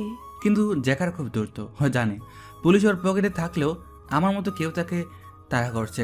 ও নিশ্চয়ই কোনো ব্যাকআপ প্ল্যান রাখবে। আমাদের এমনভাবে এগোতে হবে যেন ও পালানোর কোনো গলি পথও খুঁজে না পায়। কথা বলতে বলতে নীল একের পর এক নিখুঁত পরিকল্পনা সাজাতে লাগলো। সে তার বাহিনীর প্রতিটি সদস্যকে কিভাবে পজিশন দেবে, কোথায় ডিজিটাল জ্যামার বসাবে, আর কিভাবে আদিবার লাইভ কভারেজ শুরু হবে, সব সে সেকেন্ডের হিসেবে মিলিয়ে নিচ্ছে। আদিবা মুগ্ধ হয়ে নীলের এই রূপটা দেখছিল। নীল যখন কথা বলে তখন তার চোখে কোনো সাধারণ অপরাধীর লালসা নেই, বরং সেখানে এক দেশপ্রেমিক যোদ্ধার সংকল্প ফুটে ওঠে। আদিবা আগে ভেবেছিল নীল হয়তো একজন রক্তপিপাসু মানুষ, কিন্তু এখন সে বুঝতে পারছে নীলের এই কাঠিন্য আসলে এক গভীর ভালোবাসার বহিঃপ্রকাশ, নিজের দেশের মানুষের প্রতি, বোনের প্রতি। আমি ভুলছিলাম, এই মানুষটা একা লড়ছে, একাই এক বিশাল পাহাড়ের বিরুদ্ধে। সে শুধু নিজের বোনের প্রতিশোধ নিতে চায় না, সে চায় এই দেশের মাটি থেকে ড্রাগসের বিষ চিরতরে মুছে দিতে। তাই তার এই ত্যাগ, এই সাহসিকতা কতটা নিঃস্বার্থ হলে একজন মানুষ নিজের সব পরিচয় বিসর্জন দিয়ে রাস্তার মোড়ে ফুসকাওয়ালা সেজে বসে থাকতে পারে শুধু অপরাধীদের গতিবিধি লক্ষ্য করার জন্য। আদিবা, আপনি কি শুনছেন? শুক্রবার ঠিক রাত 2টায় আমরা মুভ করব। আপনার ক্যামেরা রেডি রাখবেন। আমি চাই জ্যাকার যখন আমার সামনে হাঁটু করে বসবে তখন সারা বিশ্ব যেন দেখে এই শহরের আসল শত্রু কারা। আমি সব রেডি রাখবো নীল। আপনার ডেডিকেশন দেখে আমি অবাক হচ্ছি। আপনি আপনার জীবন বাঁচিয়ে রেখে এই পচা সিস্টেমের বিরুদ্ধে যেভাবে লড়ছেন তা সত্যি অকল্পনীয়। আমি গর্বিত যে আমি আপনার মতো একজন মানুষের পাশে দাঁড়িয়ে এই লড়াইয়ের অংশ হতে পেরেছি। এটা শুধু আমার লড়াই নয় আদিবা, এটা আমাদের সবার লড়াই। ঐশীকে আমি ফেরাতে পারবো না, কিন্তু জ্যাকারকে থামিয়ে আমি হয়তো আরও 1000টা ঐশীকে মরতে দেখার হাত থেকে বাঁচাতে পারবো। সেই শান্তিটাই আমার বড় পাওনা। আদিবা লক্ষ্য করলো নীলের চোয়াল তখনও শক্ত, কিন্তু তার চোখের কোণে এক অদ্ভুত কোমলতা। নীল যে কতটা মানবিক এবং দেশপ্রেমিক তা আদিবা আজ হাড়ে হাড়ে অনুভব করছে। সে ভাবছে সমাজের চোখে নীল হয়তো একজন অপরাধী বা গডফাদার, কিন্তু আদিবার চোখে সে একজন ত্রাতা। দুজনেই মিলে চূড়ান্ত নীল নকশা তৈরি করলো। এখন শুধু সময়ের অপেক্ষা। শুক্রবারের সেই রাত এই শহরের ইতিহাসে নতুন এক অধ্যায় লিখতে চলেছে। নিশান, সব চেক করো। শুক্রবার রাতে কোনো ভুল যেন না হয়। জ্যাকারকে আমরা তার পাপের শেষ সীমানা নিয়ে যাব। রাতের নিস্তব্ধতায় নীল আর আদিবা একে অপরের দিকে তাকালো। দুজনের চোখে এখন একই লক্ষ্য। শত্রু যতই শক্তিশালী হোক, আজ থেকে তাদের এই জেদ আরও বেশি শক্তিশালী। জ্যাকারকে ধরার নেশা নীল এবং আদিবাকে এক সুতোয় বেঁধে দিয়েছে। গত কয়েকদিন ধরে তারা দিনের অধিকাংশ সময় একই সঙ্গে কাটাচ্ছে। আদিবার ল্যাপটপে আসা ডিজিটাল ডেটা আর নীলের মাঠ পর্যায়ের গোয়েন্দা নেটওয়ার্কের তথ্যগুলো যখন তারা একসঙ্গে মিলিয়ে দেখে তখন অনেকটা সময় পার হয়ে যায়। কখনো পরিত্যক্ত গুদামে, কখনো বা নীলের গোপন কন্ট্রোল রুমে বসে তাদের ঘন্টার পর ঘন্টা কাটে।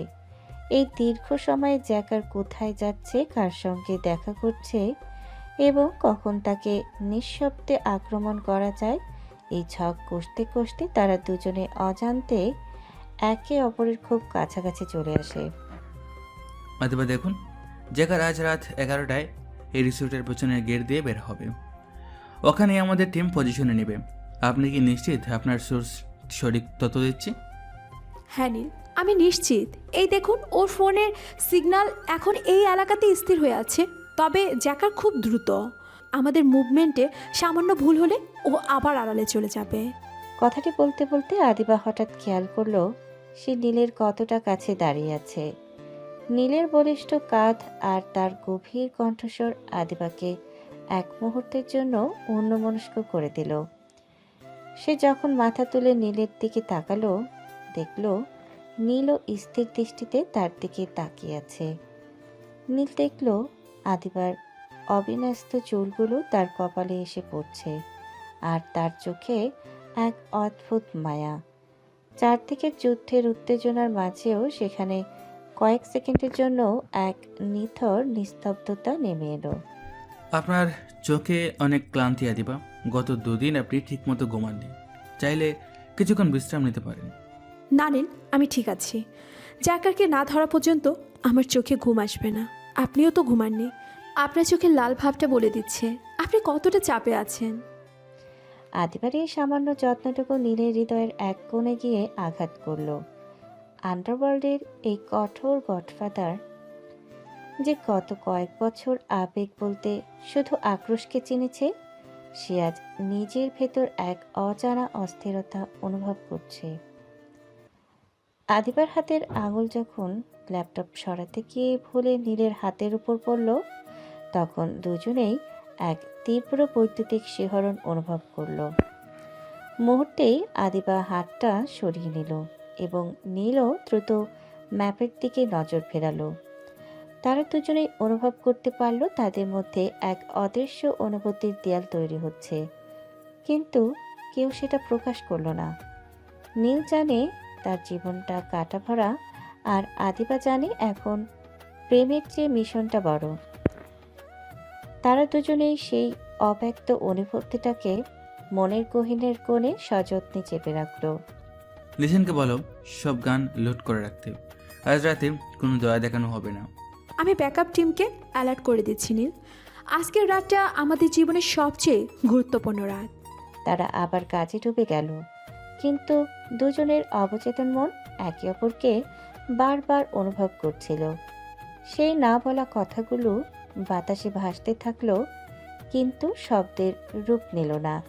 একপাক্ষিক বা দ্বিপাক্ষিক যাই হোক না কেন, এই অনুভূতি এখন এক গোপন যুদ্ধের মতো, যা তারা নিজের ভেতরেই লড়ছে। জ্যাকারকে ধরার এই মিশনে তাদের এই গোপন টান কি কোনো শক্তি হবে নাকি বাধা?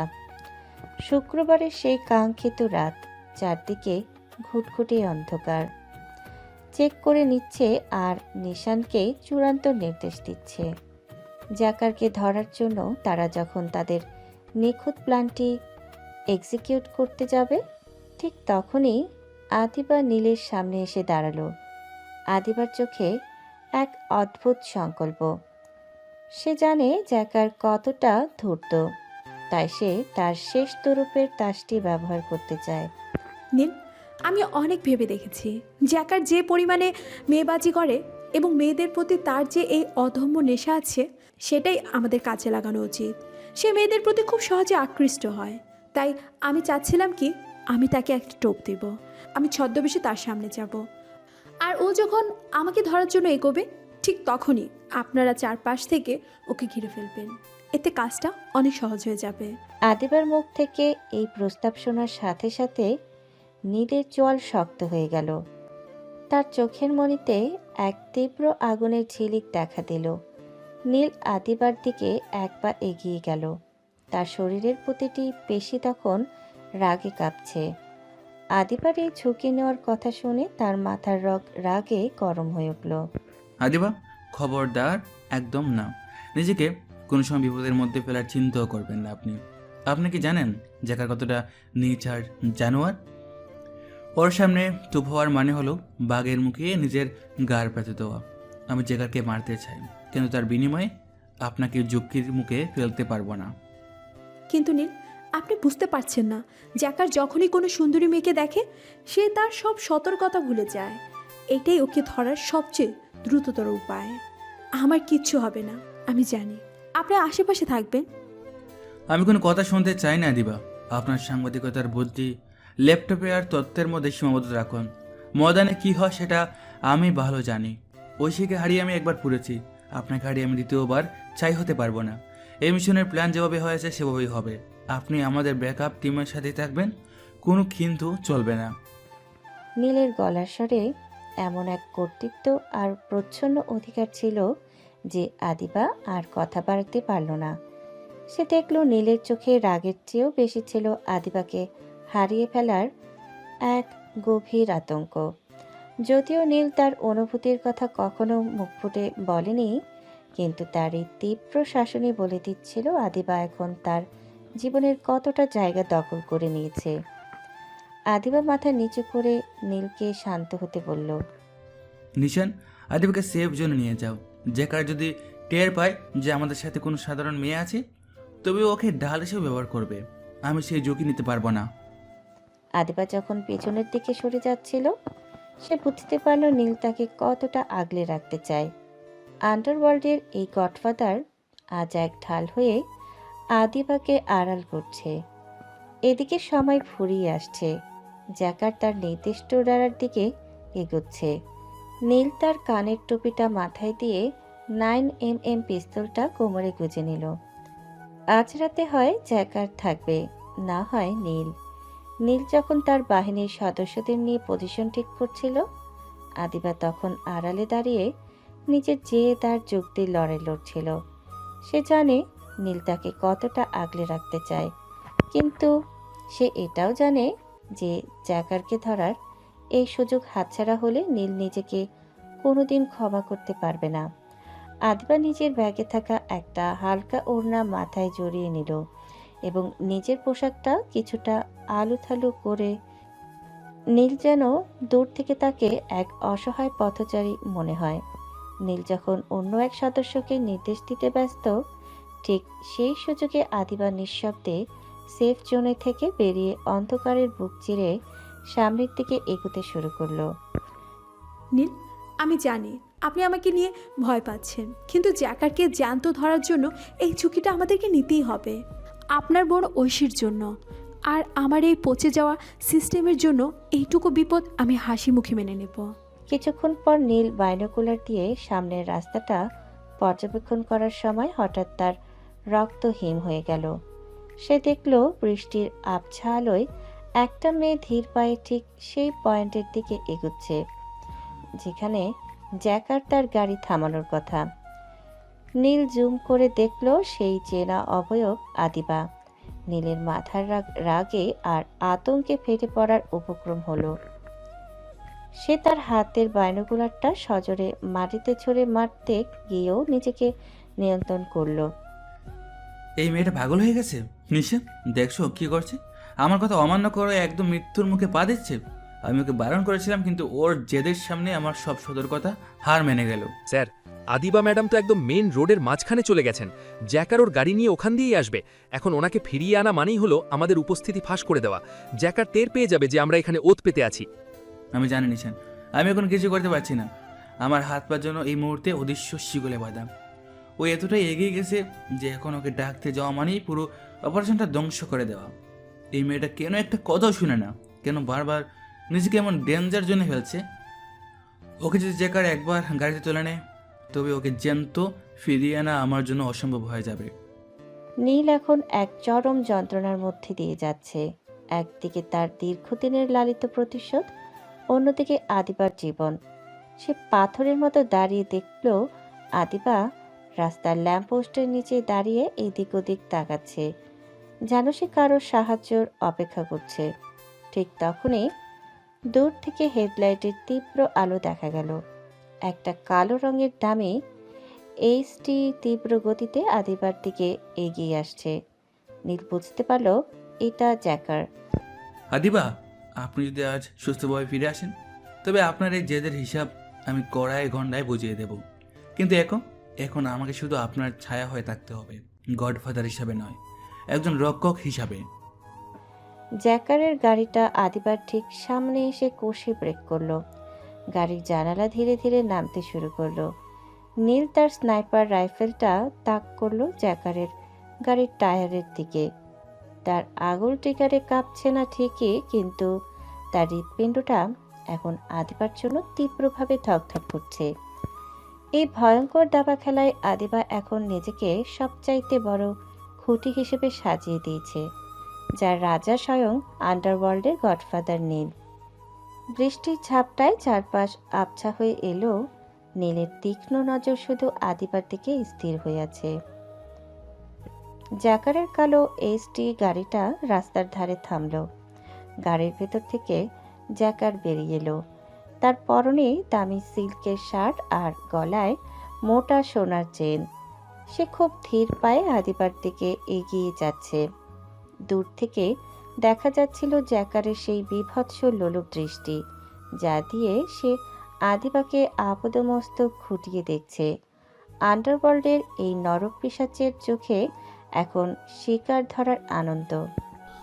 যে সুন্দরী, এত রাতে নির্জন রাস্তায় একা একা হিচ্ছেন কেন? আপনাকে দেখে তো কোনো সাধারণ মেয়ে মনে হচ্ছে না।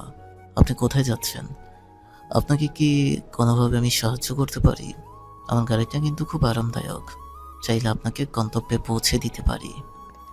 আদিবা তার অভিনয় বজায় রেখে কিছুটা থতমত খেয়ে দাঁড়ালো। সে নিজেকে এমনভাবে উপস্থাপন করলো যেন সে খুব ভয় পেয়েছে এবং নিরুপায়, কিন্তু আড়ালে থাকা নীলের অবস্থা তখন বর্ণনাতীত। জ্যাকার যখন আদিবার খুব কাছে গিয়ে দাঁড়ালো, নীলের হাতের মুষ্টি এমনভাবে শক্ত হলো যে তার নখের চাপে তালু থেকে রক্ত বের হওয়ার উপক্রম। জ্যাকার আদিবার থেকে যেভাবে ঝুঁকে কথা বলছে তা দেখে নীলের শরীরের প্রতিটি রক্তবিন্দু টকবক করে ফুটছে। শয়তান, তোর এই নোংরা নজর আদিবার উপর দেওয়ার সাহস করিস কি করে? তোর এই চোখ আমি আজ নিজের হাতের উপরে ফেলবো। আদিবা, কেন আপনি এর হাতের কাছে দাঁড়িয়ে কথা বলছেন? কেন আমাকে এভাবে জ্বালিয়ে দিচ্ছেন? স্যার শান্ত হন। আদিবা ম্যাডাম তো এটাই চেয়েছিলেন। জ্যাকার এখন পুরোপুরি ওর ওপর ফোকাস করেছে, ও আশেপাশে আর কিছুই দেখছে না। এটাই তো আমাদের জন্য পারফেক্ট সুযোগ। আপনি ইমোশনাল হলে প্ল্যানটা ভেস্তে যাবে স্যার। আমি জানি নিশান, আমি জানি, কিন্তু আদিবার এই জানোয়ারটার সাথে কথা বলাটা আমি 1 সেকেন্ডের জন্য সহ্য করতে পারছি না। আমার ভেতরটা জলের ছাই হয়ে যাচ্ছে।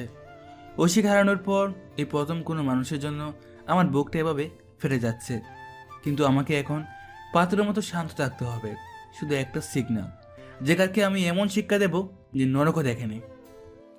জ্যাকার আদিবার হাত ছোঁয়ার জন্য কিছুটা হাত বাড়াতেই আদিবা সুকৌশলে এক পা পিছিয়ে গেল। জ্যাকার আরও প্রলুব্ধ হয়ে আদিবাকে গাড়ির দিকে ইশারা করলো। আদিবা রাজি হওয়ার ভান করে গাড়ির দরজার দিকে এগোতে লাগলো। নীল তার স্নাইপার রাইফেলের লেন্স দিয়ে দেখলো জ্যাকার তার রক্ষীদের গাড়ি থেকে দূরে থাকার ইশারা করছে, কারণ সে আদিবাকে নিয়ে একান্তে থাকতে চায়। এটাই ছিল নীলের জন্য সঠিক মুহূর্ত। সব ইউনিট অ্যালার্ট, জ্যাকার এখন একা। ওর বডিগার্ডরা শিথিল হয়ে পড়েছে। আদিবা যখনই গাড়ির হ্যান্ডেল ধরবে ঠিক তখনই আমরা অ্যাটাক করব। নিশান, টায়ারে ফায়ার করো, আর বাকিরা ব্যাকআপ নাও। মনে রেখো, আদিবার উপর যেন একটা আচরণ না লাগে। যদি ওর কিছু হয় তো তোমাদের রক্ষা নেই। নীল রাইফেলটা ঠিক করে তাক করলো। তার লক্ষ্য এখন আদিবা নয়, বরং আদিবাকে ঘিরে রাখা সেই অন্ধকার জগৎ। আদিবা যখন গাড়ির দরজায় হাত রাখলো ঠিক তখনই রাতের নিস্তব্ধতা চিরে প্রথম গুলিটা বেরিয়ে গেল। জ্যাকার কিছু বুঝে ওঠার আগে গাড়ির টায়ারটা বিকট শব্দে ফেটে গেল। খেলা এখন চূড়ান্ত পর্যায়ে। গাড়ির টায়ার ফাটার বিকট শব্দে জ্যাকার চমকে ওঠে। সে নিচু হয়ে টায়ারের দিকে তাকিয়ে অত্যন্ত বিরক্তি আর ক্রোধ নিয়ে একটা বিশ্রী গালি উচ্চারণ করল। তার বডিগার্ডরা সতর্ক হওয়ার আগেই চারিদিকের অন্ধকার চিরে নীলের বাহিনীর সদস্যরা ক্ষিপ্র গতিতে বেরিয়ে এলো। বৃষ্টির ঝাপটা আর লেজার লাইটের লাল বিন্দুগুলো তখন জ্যাকারের বুকের ওপর স্থির হয়ে আছে। জ্যাকার বুঝতে পারল সে চারপাশ থেকে অবরুদ্ধ। সে সোজা হয়ে দাঁড়িয়ে আদিবার দিকে তাকালো। তার চোখে তখন আর লোলুপতা নেই, আছে এক নৃশংস ধূর্ততা। বাহ, সাংবাদিক আদিবা চৌধুরী, মানতেই হচ্ছে আপনার সাহস আছে। তার মানে এই পুরো দৃশ্যটা ছিল একটা সাজানো নাটক। আমাকে আমার দুর্বলতা দিয়ে টোপ হিসেবে ব্যবহার করে এইভাবে আটকানো হলো। এই আন্ডারওয়ার্ল্ডের গডফাদার নীল কি এতটাই নিচে নেমে গেছে যে একটা মেয়েকে ঢাল হিসেবে ব্যবহার করতে হচ্ছে? আদিবা তখন আর ভয় পাওয়ার ভান করছে না। সে সোজা হয়ে দাঁড়িয়ে জ্যাকারের চোখের দিকে চোখ রাখলো। তার চোখে তখন ঘৃণা আর বিজয়ের আভাস। ঠিক সেই মুহূর্তে ভিড় ঠেলে নীল সামনে এগিয়ে এলো। তার হাতে ধরা 9mm পিস্তলটা সরাসরি জ্যাকারের কপালে তাক করা। নীলের চোখে তখন খুনের নেশা, কিন্তু আদিবার দিকে তাকানোর সময় সেই চোখে এক মুহূর্তের জন্য উদ্বেগের ছায়া খেলে গেল। জ্যাকার, অনেক খেলেছিস, এবার খেলা শেষ করার পালা। আদিবা কোনো ডাল নয়, ও আমার সেই শক্তি যা তোকে আজ এই ভদ্রভূমিতে টেনে এনেছে। তোর মতো জানোয়ারকে ধরার জন্য কোনো নিয়ম বা নীতির প্রয়োজন নেই। তুই ঐশীকে যেভাবে কেড়ে নিয়েছিলি, আজ আমি তোকে তার চেয়েও বড় নরক দেখাবো। নীল আহসান, সে ভাঙা হৃদয়ের ভাই যে আজ গডফাদার সেজেছে। তুই আমাকে মারলে কি তোর বোন ফিরে আসবে? আর এই মেয়েটা, ওকে জানে তুই কত বড় খুনি? ও আজ তোকে সাহায্য করেছে, কাল হয়তো তুই ওকেও শেষ করে দিবি। তোর মুখে আমার নাম মানায় না নিশান। ওর বডিগার্ডদের ডিসআর্ম করো আর জ্যাকারকে গাড়ির সাথে হাত করা দিয়ে বাঁধো। আমি চাই ও আজ দেখুক এই শহরের সাধারণ মানুষ ওর এই প্রথম দেখে কতটা খুশি হয়। আদিবা নীলের পাশে গিয়ে দাঁড়ালো। গোলাগুলির ভয়ঙ্কর পরিবেশ থাকলেও নীলের পাশে থাকাটা তাকে এক অদ্ভুত নিরাপত্তা দিচ্ছিল। নীল আদিবার দিকে না তাকিয়েই খুব নিচু স্বরে বলল, আদিবা, আমি বলেছিলাম এটা ডেঞ্জার জোন। আপনি যে ঝুঁকি নিয়েছেন তার হিসাব আমি পরে নেব। এখন নিশান আর অন্যদের সাথে গাড়িতে যান, আমি এই ময়লাটা পরিষ্কার করে আসছি। জ্যাকার তখনও হাসছে, কিন্তু সেই হাসি এখন ফ্যাকাশে হয়ে আসছে। সে বুঝতে পারছে নীলের এবারের আক্রোশ থেকে বাঁচার কোনো পথ নেই। আদিবা লক্ষ্য করল নীলের পিস্তল ধরা হাতটা রাগে কাঁপছে। জ্যাকারকে হাতের কাছে পেয়েও সে নিজেকে নিয়ন্ত্রণ করছে শুধু আদিবার উপস্থিতির কারণে। আদিবা জানে আজ রাতে জ্যাকারকে কোনো সাধারণ জেলে পাঠানো হবে না। আজ রাতে নীল তার নিজের আদালতেই বিচার করবে। বৃষ্টির বেগ আরও বেড়ে গেছে, যেন আকাশও আজ এক পাপিষ্ঠের বিনাশ দেখার অপেক্ষায় আছে। নীলের ইশারায় নিশান এবং তার সদস্যরা জ্যাকারকে টেনে হিচড়ে রাস্তার পাশের একটি জনশূন্য খোলা জায়গায় নিয়ে এলো। জ্যাকারকে চার হাত পা ছড়িয়ে শক্ত লোহার খুঁটির সাথে শিকল দিয়ে বেঁধে ফেলা হলো। আদিবা কয়েক হাত দূরে দাঁড়িয়ে সব দেখছে। তার চোখে এখন আর আগের সেই সাধারণ মেয়ের ভয় নেই। আর জ্যাকারকে এভাবে অসহায় অবস্থায় দেখেও তার মনে করুণার লেশ মাত্র নেই। সে জানে এই সেই লোক যে হাজারো ঐশীর জীবন চকলেটের বিষে নীল করে দিয়েছে। জ্যাকার, মনে পড়ে সেই ট্রাকের কথা? মনে পড়ে ঐশী সে হাতটা যেটা জানলার বাইরে ঝুলেছিল? তুই তো সেদিন খুব হাসছিলি, আজ হাসছিস না কেন? তোকে আজ আমি এমন যন্ত্রণায় মারবো যে তুই প্রতি সেকেন্ডও মৃত্যুকে ভিক্ষা চাইবি, কিন্তু মৃত্যু তোর কাছে আসবে না। নীল তার জ্যাকেট থেকে একটি ধারালো ছোট ছুরি বের করলো। সে ধীর পায়ে জ্যাকারের সামনে গিয়ে দাঁড়ালো। আদিবা দেখল নীলের অবয়ব এখন আর কোনো মানুষের মতো নয়, সে যেন সাক্ষাৎ আজরাইল। নীল প্রথম আঘাতটা করলো জ্যাকারের পায়ে। জ্যাকার যন্ত্রণায় এক বিকট চিৎকার দিয়ে উঠল, যা রাতের নিস্তব্ধতা চিরে গেল। ওহ নীল, আমাকে মেরে ফেলে একেবারে, এত কষ্ট দিস না প্লিজ। মেরে ফেলবো এত সহজ? তুই তো ঐশীকে একবারে মারিস নি জ্যাকার, তুই একে তিল তিল করে শেষ করেছিস। প্রতিটা ড্রাগের নেশায় তুই এক একটা পরিবার ধ্বংস করেছিস। আজ তোর প্রতিটা অঙ্গ তার প্রায়শ্চিত্ত করবে। নীলের নির্দেশে নিশান এক বালতি ঘন নুন মিশ্রিত জল নিয়ে এলো। নীল জ্যাকারের কাটা খাগুলোতে সেই নোনা জল ঢেলে দিল। জ্যাকার ছটফট করতে লাগলো। তার গলার রগগুলো ফুলে উঠেছে। যন্ত্রণায় সে বারবার জ্ঞান হারাচ্ছিল, কিন্তু নীলের সদস্যরা তাকে বারবার ঠান্ডা জল ঢেলে জাগিয়ে তুলছিল। আদিবা এই দৃশ্য দেখে চোখ সরিয়ে নিল না। সে দেখল কিভাবে সমাজের এই নোংরা কীটটা যন্ত্রণায় কাতরাচ্ছে। তার মনে হচ্ছিল আজ প্রতিটি মৃত বোনের আত্মা শান্ত হচ্ছে। এবার তোর সেই হাত দুটো কাটার পালা, যে হাত দিয়ে তুই নিষ্পাপ বাচ্চাদের বিষ তুলে দিতি। নিশান, আমারটা নিয়ে আসো। নীলের কথা শেষ হতেই একটা বিশাল হাড়ি হাতুড়ি নিয়ে এলো। নীল নিজে হাতুড়িটা হাতে নিল এবং জ্যাকারকে কিছু বুঝে ওঠার সুযোগ না দিয়ে তার আঙুলগুলোর উপর সজোরে আঘাত করলো। একটা একটা করে আঙুল পিষে চ্যাপ্টা হয়ে গেল। জ্যাকারের মুখ দিয়ে এখন আর চিৎকার বের হচ্ছে না, শুধু এক গোঙানির শব্দ আসছে।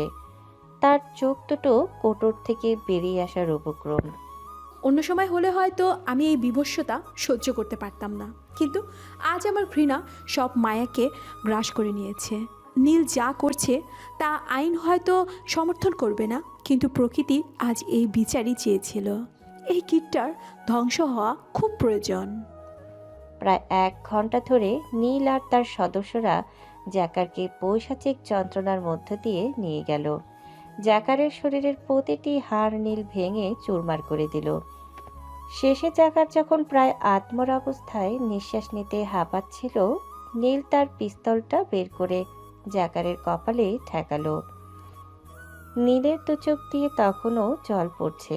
সেটা কষ্টের নয়, সেটা দীর্ঘদিনের অপমানের প্রতিশোধ নেওয়ার তৃপ্তির জল। জ্যাকার ঐশীকে যখন কবরে রেখেছিলাম তখন বলেছিলাম ওর ঘাতকের রক্ত দিয়ে আমি ওর আত্মা শান্তি দেব। আজ তুই যাচ্ছিস নরকের পথে। আমার বোনকে যদি দেখতে পাস তবে বলিস তার ভাইয়ের কথা রেখেছে। বৃষ্টির গর্জনের মাঝে একটা গুলির শব্দ হলো। জাকারের দেহটা নিথর হয়ে ঝুলে পড়ল। আন্ডারওয়ার্ল্ডের সে কুখ্যাত ড্রাগ ডিলারের রক্তবৃষ্টির জলে মিশে নর্দমায় চলে গেল। নীল পিস্তলটা নিচে ফেলে দিয়ে হাঁটু গিরে মাটিতে বসে পড়ল। তার সব শক্তি যেন শেষ হয়ে গেছে। আদিবা দৌড়ে গিয়ে নীলের পাশে দাঁড়ালো। সে নীলের রক্তমাখা হাত দুটো ধরল। আজ তাদের দুজনের মাঝে কোনো আড়াল নেই। নীল, সব শেষ। ও মারা গেছে। আপনি আপনার প্রতিশ্রুতি রেখেছেন। এবার একটু শান্ত হন। নীল আদিবার দিকে তাকালো। তার চোখে এখন আর খুনের নেশা নেই, আছে এক বুক খালি শূন্যতা।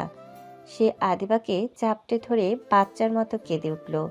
যে গডফাদার পুরো শহরকে কাঁপিয়ে দিল, সে আজ এক পরম মমতার ছায়া খুঁজছে আদিবার মাঝে। আদিবা তাকে নিজের বুকের সাথে জড়িয়ে ধরে রাখল। বৃষ্টির জলে তাদের দুজনের চোখের জল আর অপরাধীর রক্ত সব একাকার হয়ে গেল। এই শহরের আকাশ আজ এক অভিশপ্ত রাত থেকে মুক্তি পেল। বৃষ্টির রাতটা আরও গভীর ও কালো হয়ে এলো। জাকারের নিথর দেহটা তখনও সেই লোহার শিকলে ঝুলে আছে। নীল তার ভেজা চুলগুলো হাত দিয়ে পেছনে সরিয়ে আদিবার দিকে তাকালো। তার চোখ এখন আর আগে সেই উন্মাদনা নেই, বরং সেখানে এক স্থির সংকল্প। জ্যাকারকে মেরে ফেলাই যথেষ্ট ছিল না। নীল চেয়েছিল এমন এক দৃষ্টান্ত তৈরি করতে যা দেখে এই শহরের প্রতিটি অপরাধী নিজের ছায়া দেখেও আটকে ওঠে। সে নিশানকে ইশারা করল। নিশানের দল দক্ষ হাতে জ্যাকারের দেহটা একটা প্লাস্টিকের মোড়কে ভরে নিল। নিশান, গাড়ি রেডি করো। আমাদের গন্তব্য সেই কলেজ, যে গেট দিয়ে ও একদিন বিষ ছড়িয়েছিল। আজ সেই গেটই ওর শেষ বিচার হবে। আদিবা, আপনি আমার সাথে চলুন। আজ রাতে আপনি শুধু একজন সাক্ষী নন, আপনি এই ইতিহাসের অংশ। গভীর রাতে শহর যখন ঘুমে আচ্ছন্ন, তখন নীলের কালো গাড়িগুলো নিঃশব্দে কলেজের মেন গেটের সামনে এসে দাঁড়ালো। নীল নিজের হাতে একটা বড় সাদা পোস্টার বের করলো। মার্কার দিয়ে সে তাতে গোটা গোটা অক্ষরে একটা কিছু লিখলো, যা পড়লে যে কারো রক্ত হিম হয়ে যাবে। জ্যাকারকে তারা কলেজের গেটের উপরের সেই লোহার খাঁজে এমনভাবে টাঙিয়ে দিল যেন মনে হয় সে পাহারাদার হয়ে ঝুলে আছে। তার মৃতদেহের ডান হাতে একটা রক্তমাখা চিঠি গুজে দেওয়া হলো। সেখানে লেখা ছিল, আমি জ্যাকার, এই কলেজের পবিত্র আঙিনায় আমি ড্রাগের বিষ ছড়িয়েছি। এখানকার নিরাপরাধ মেয়েদের অপহরণ করে বিদেশে পাচার করেছি। আইন আমাকে ছুঁতে পারেনি, কিন্তু বিচার আমাকে নিঃশেষ করে দিল। আপনারা যারা এখনো এই নোংরা পথে আছেন, সাবধান। আপনাদের অবস্থাও এই আমার মতোই হবে। এই শহরে আর কোনো ঐশীকে মরতে দেওয়া হবে না। ভোর হওয়ার ঠিক আগে আগে নীল আর তার দল সেখান থেকে অদৃশ্য হয়ে গেল। সকালে প্রথম আলো ফুটতেই কলেজের দারোয়ান গেট খুলতে গিয়ে চিৎকার দিয়ে অজ্ঞান হয়ে পড়ে গেল। মুহূর্তের মধ্যে খবরটা দাবানলের মতো ছড়িয়ে পড়ল পুরো শহরে। পুলিশ, সিআইডি আর মিডিয়ার ভিড়ে কলেজের চত্বরে রণক্ষেত্রে পরিণত হলো। প্রতিটি নিউজ চ্যানেলের ক্যামেরা এখন সেই ঝুলন্ত লাশের দিকে। আন্ডারওয়ার্ল্ডের সেই ত্রাস জ্যাকার আজ এক ঘৃণ্য লাশে পরিণত হয়ে কলেজের গেটে ঝুলছে।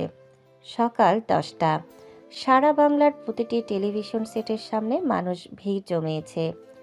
ব্রেকিং নিউজ হিসেবে প্রতিটি চ্যানেলে এই দৃশ্য দেখানো হচ্ছে, কিন্তু সবার নজর তখন চ্যানেল 24-এর দিকে, যেখানে এই বিশেষ সংবাদটি পড়ার জন্য স্টুডিওতে বসেছেন খোদ আদিবা চৌধুরী। নীল তার গোপন আস্তানায় বসে বিশাল ALD স্ক্রিনে আদিবাকে দেখছিল। তার ঠোঁটের কোণে এক চিলতে তৃপ্তির হাসি। সুপ্রভাত, আমি আদিবা চৌধুরী। আজ আমাদের শহরের ইতিহাসে এক অভাবনীয় এবং রোমহর্ষক ঘটনা ঘটেছে, দীর্ঘ কয়েক বছর ধরে যে ড্রাগ সিন্ডিকেট আমাদের তরুণ সমাজকে ধ্বংস করেছিল এবং যে জ্যাকার ছিল এই অপকর্মের মূল হোতা, আজ সকালে তার মৃতদেহ শহরের নামি একটা কলেজের গেটে ঝুলন্ত অবস্থায় পাওয়া গেছে। নিহতের হাতে পাওয়া একটি স্বীকারোক্তিমূলক চিঠি থেকে নিশ্চিত হওয়া গেছে যে সে নিজেই তার অপরাধের কথা স্বীকার করেছে। জনমনে প্রশ্ন উঠেছে, আইন যেখানে ব্যর্থ সেখানে কে এই বিচারময় বিচারক? সাধারণ মানুষকে ঐশ্বরিক বিচার হিসেবে দেখল আন্ডারওয়ার্ল্ডের এখন বইছে আতঙ্কের ঢেউ। আদিবা যখন লাইভ নিউজে কথাগুলো বলছিল, তার চোখের কোণে এক অদ্ভুত আভা খেলে যাচ্ছিল। সে জানতো এই খবরের প্রতিটি শব্দের নৈপথ্যে কার হাত আছে। স্ক্রিনের ওপারে নীল দেখল আদিবা নিউজটা পড়ার সময় একবার ক্যামেরার দিকে এমনভাবে তাকালো যেন সে সরাসরি নীলের চোখের দিকে তাকাচ্ছে। আদিবার গলার স্বর কাঁপছে না, বরং সে এক বীর দর্পে সমাজকে জানিয়ে দিচ্ছে যে অপরাধীদের দিন শেষ। খুব সুন্দর আদিবা, আপনি সাংবাদিকতার কলম দিয়ে যে যুদ্ধটা শুরু করেছিলেন, আজ আমি সেটা ভারতের গন্ধে শেষ করলাম। আজ থেকে এই শহরে কোনো বাবা মা তাদের মেয়েকে কলেজে পাঠাতে ভয় পাবে না। আজ থেকে কোনো জ্যাকার আর ঐশীদের চকলেটের নেশায় মারতে হবে না। টিভি জুড়ে এখন শুধু জ্যাকার আর সেই রহস্যময় চিঠির হেডলাইন, কে এই গডফাদার? বিচারের নতুন নাম কি নীল? এমন সব শিরোনামে ফেসবুক আর নিউজ পোর্টালগুলো সয়লাভ। সাধারণ মানুষ কমেন্ট সেকশনে খুশিতে ফেটে পড়েছে। তারা একে বাস্তব জীবনের রবিনহুড বা অন্ধকারের রাক্ষস হিসেবে আখ্যা দিচ্ছে। নীল চেয়ারে হেলান দিয়ে চোখ বন্ধ করল। তার কানের ভেতর যেন ঐশীর হাসির শব্দ বাজছে। তার এতদিনের হাহাকার আজ কিছুটা হলেও শান্ত হলো। পুলিশ কমিশনার অলরেডি চারদিকে ফোর্স নামিয়েছেন, তারা আপনাকে খোঁজার চেষ্টা করছে। আদিবা ম্যামের নিউজের পর চাপ আরও বেড়েছে। আমাদের কি এখন আন্ডারগ্রাউন্ডে চলে যাওয়া উচিত? পুলিশ তাদের কাজ করুক নিশান, তারা তো সবসময় অপরাধীদের পেছনেই ছোটে। আমি তো অপরাধ করিনি, আমি তো শুধু ময়লা পরিষ্কার করেছি। আদিবাকে বলো আজ রাতে আমাদের সেই পুরনো কারখানায় একবার আসতে। আমাদের এই জার্নিটা এখনই শেষ হয়নি। আদিবা ছাড়া এই জয়ের স্বাদ পূর্ণ হবে না। সারা শহরে যখন আলোচনার ঝড় বইছে, নীল তখন একাকী এক প্রশান্তি উপভোগ করছিল। সে জানে সে আইনের চোখে অপরাধী হতে পারে, কিন্তু সেই সব মা বোনদের চোখে সে এখন একমাত্র ভরসা। আর আদিবা চৌধুরী, সে আজ থেকে আর শুধু একজন রিপোর্টার নয়, সে এখন এক গডফাদারের অনুপ্রেরণা। বাংলার প্রতিটি মানুষ আজ সেই চিঠির কথাগুলো মুখে মুখে ফিরছে। অপরাধের এক অন্ধ সাম্রাজ্য আজ এক নির্ভীক ফুচকাওয়ালার হাতে ধুলোয় মিশে গেছে। জ্যাকারের সেই বিভৎস মৃতদেহ আর চিঠির খবর দাবানলের মতো ছড়িয়ে পড়ার পর পরিস্থিতি দ্রুত উত্তপ্ত হতে শুরু করে। পুলিশ কমিশনারের নির্দেশে পুরো শহর ব্লক রেড দেওয়া শুরু হয়। নিশান বুঝতে পারে পরিস্থিতি এখন হাতের বাইরে চলে যাচ্ছে। নীল তখনও সেই কলেজের গেটের অদূরে অন্ধকারে দাঁড়িয়ে নিজের করা বিচারের দৃশ্যটা দেখছিল। স্যার, পুলিশ ফোর্স এদিকেই আসছে। আপনার ইমোশনাল হওয়ার সময় এটা নয়, আমাদের এখনই এখান থেকে সরতে হবে, চলুন। নিশান প্রায় জোর করেই নীলকে গাড়িতে তুলে সেখান থেকে নিরাপদ আস্তনার উদ্দেশ্যে রওনা হয়। অন্যদিকে অফিস থেকে কাজ শেষ করে বাড়ি ফেরার পথে আদিবা এক অভূতপূর্ব দৃশ্য প্রত্যক্ষ করে। সে দেখে কলেজের সামনে ভিড় করে থাকা শত শত মা বোনদের চোখে আজ আতঙ্কের বদলে জল। তারা আকাশের দিকে হাত তুলে সেই অজ্ঞাত মানুষটির জন্য দোয়া করছে, যে জ্যাকারকে পৃথিবী থেকে সরিয়ে দিয়েছে। একজন মা কাঁদছিলেন আর বলছিলেন যে আমার কলিজার টুকরাকে বাঁচিয়েছে, আল্লাহ যেন তাকে সারা জীবন আগলে রাখেন। সাধারণ মানুষের এই অকৃত্রিম ভালোবাসা আর তৃপ্তি দেখে আদিবার মন এক অপার্থিব প্রশান্তিতে ভরে যায়। আপনি সফল। আজ আপনি শুধু আপনার বোনের প্রতিশোধ নেননি, আপনি হাজারো মায়ের চোখের জল মুছে দিয়েছেন। এই শহর আপনাকে ঘৃণা নয়, আজ থেকে আজীবন ভালোবাসবে, মনে রাখবে। খুশিতে ডগমগ হয়ে আদিবা দ্রুত নীলের আস্তানায় ছুটে আসে। সেই পরম তৃপ্তির খবরটা নীলকে নিজের কানে শোনাতে চায়। সে বলতে চায়, যে নীল কোনো অপরাধী নয়, সে এই শহরের ত্রাণকর্তা। কিন্তু আস্তানায় পৌঁছে আদিবা থমকে দাঁড়ালো। পুরো বাড়ি নিস্তব্ধ, কোথাও কেউ নেই। আদিবা প্রতিটি ঘরে নীলকে খুঁজল, কিন্তু নীলের কোনো চিহ্ন নেই। নিশানকেও কোথাও পাওয়া যাচ্ছে না। আদিবা ভেবেছিল হয়তো নিরাপত্তার খাতিরে নীল সাময়িকভাবে কোথাও সরে গেছে, কিন্তু দেখতে দেখতে 1 মাস কেটে গেল। আদিবা প্রতিদিন সেই পুরনো কারখানায় যায়, নীলের আস্তানার দরজায় দাঁড়িয়ে থাকে, কিন্তু সেই চেনা গম্ভীর কণ্ঠস্বর আর শুনতে পায় না। নীলের ফোন বন্ধ, তার গোয়েন্দা নেটওয়ার্কের কোনো হদিস নেই। নীল যেন কর্পূরের মতো বাতাসে মিলিয়ে গেছে। 1 মাস ধরে নীলকে খুঁজে না পেয়ে আদিবা পুরোপুরি ভেঙে পড়ে। তার সাংবাদিকতায় মন বসে না। রাতের পর রাত সে বারান্দায় দাঁড়িয়ে আকাশের দিকে তাকিয়ে থাকে। আপনি কোথায় নীল? আপনি কি একবারও ভাবলেন না আমার কথা? এই শহরকে আপনি মুক্তি দিলেন, কিন্তু আমাকে এক বিশাল বিষণ্ণতায় খাঁচায় বন্দি করে গেলেন কেন? আপনি তো জানতেন না নীল, আপনাকে খুঁজতে খুঁজতে আমি আমার নিজেকে হারিয়ে ফেলেছি। আদিবা অনুভব করতে পারে নীলকে ছাড়া তার জীবন এখন মরুভূমির মতো থুথু করছে। যে মানুষটাকে সে একদিন ঘৃণা করেছিল, যার অপরাধের খবর সে দুনিয়াকে জানাতে চেয়েছিল, আজ সেই মানুষটার অভাব তাকে তিল তিল করে শেষ করে দিচ্ছে। আদিবা বুঝতে পারে জ্যাকারকে ধরার লড়াইয়ে সে শুধু নীলের সহযোগী ছিল না, সে তার অজান্তেই নীলের প্রেমে পড়ে গিয়েছিল। এক ভয়ঙ্কর, নিষিদ্ধ অথচ পবিত্র প্রেম। সে নীলকে প্রচণ্ড ভালোবেসে এই সত্যটা আজ তার নিঃসঙ্গতা তাকে চিৎকার করে বলে দিচ্ছে। আদিবার করুণ দশা দেখে তার অফিসের সহকর্মীরাও অবাক হয়, কিন্তু আদিবার মনের ভেতরে যে নীল রঙের দহন চলছে তা কেউ জানে না। ফিরে আসুন নীল, আপনি ফিরে না আসা পর্যন্ত এই বিজয় আমার কাছে অর্থহীন। আমি আপনাকে ভালোবাসি, আমি আপনাকে অনেক বেশি ভালোবাসি।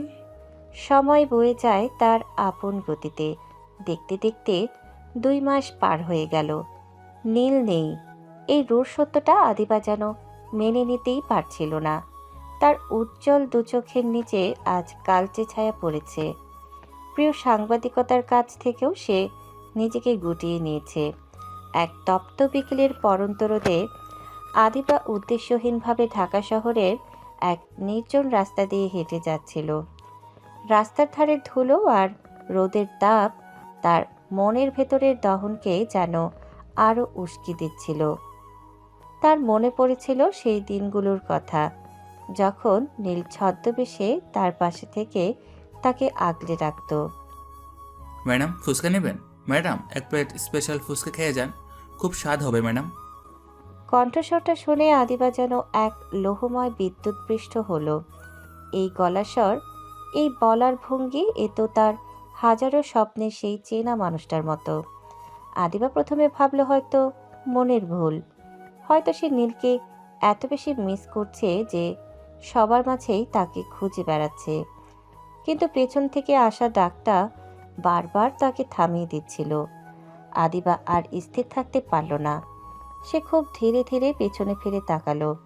সে দেখল একটা ফুচকার ঠেলাগাড়ি নিয়ে এক দীর্ঘদেহী লোক দাঁড়িয়ে আছে।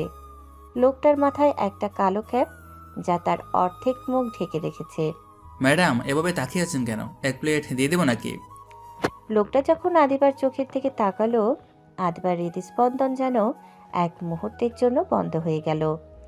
ক্যাপের নিচে থাকা সেই তীক্ষ্ণ মায়াবী চোখ দুটো আদিবার ভেতর পর্যন্ত কাঁপিয়ে দিল। আদিবা কয়েক পা এগিয়ে গেল।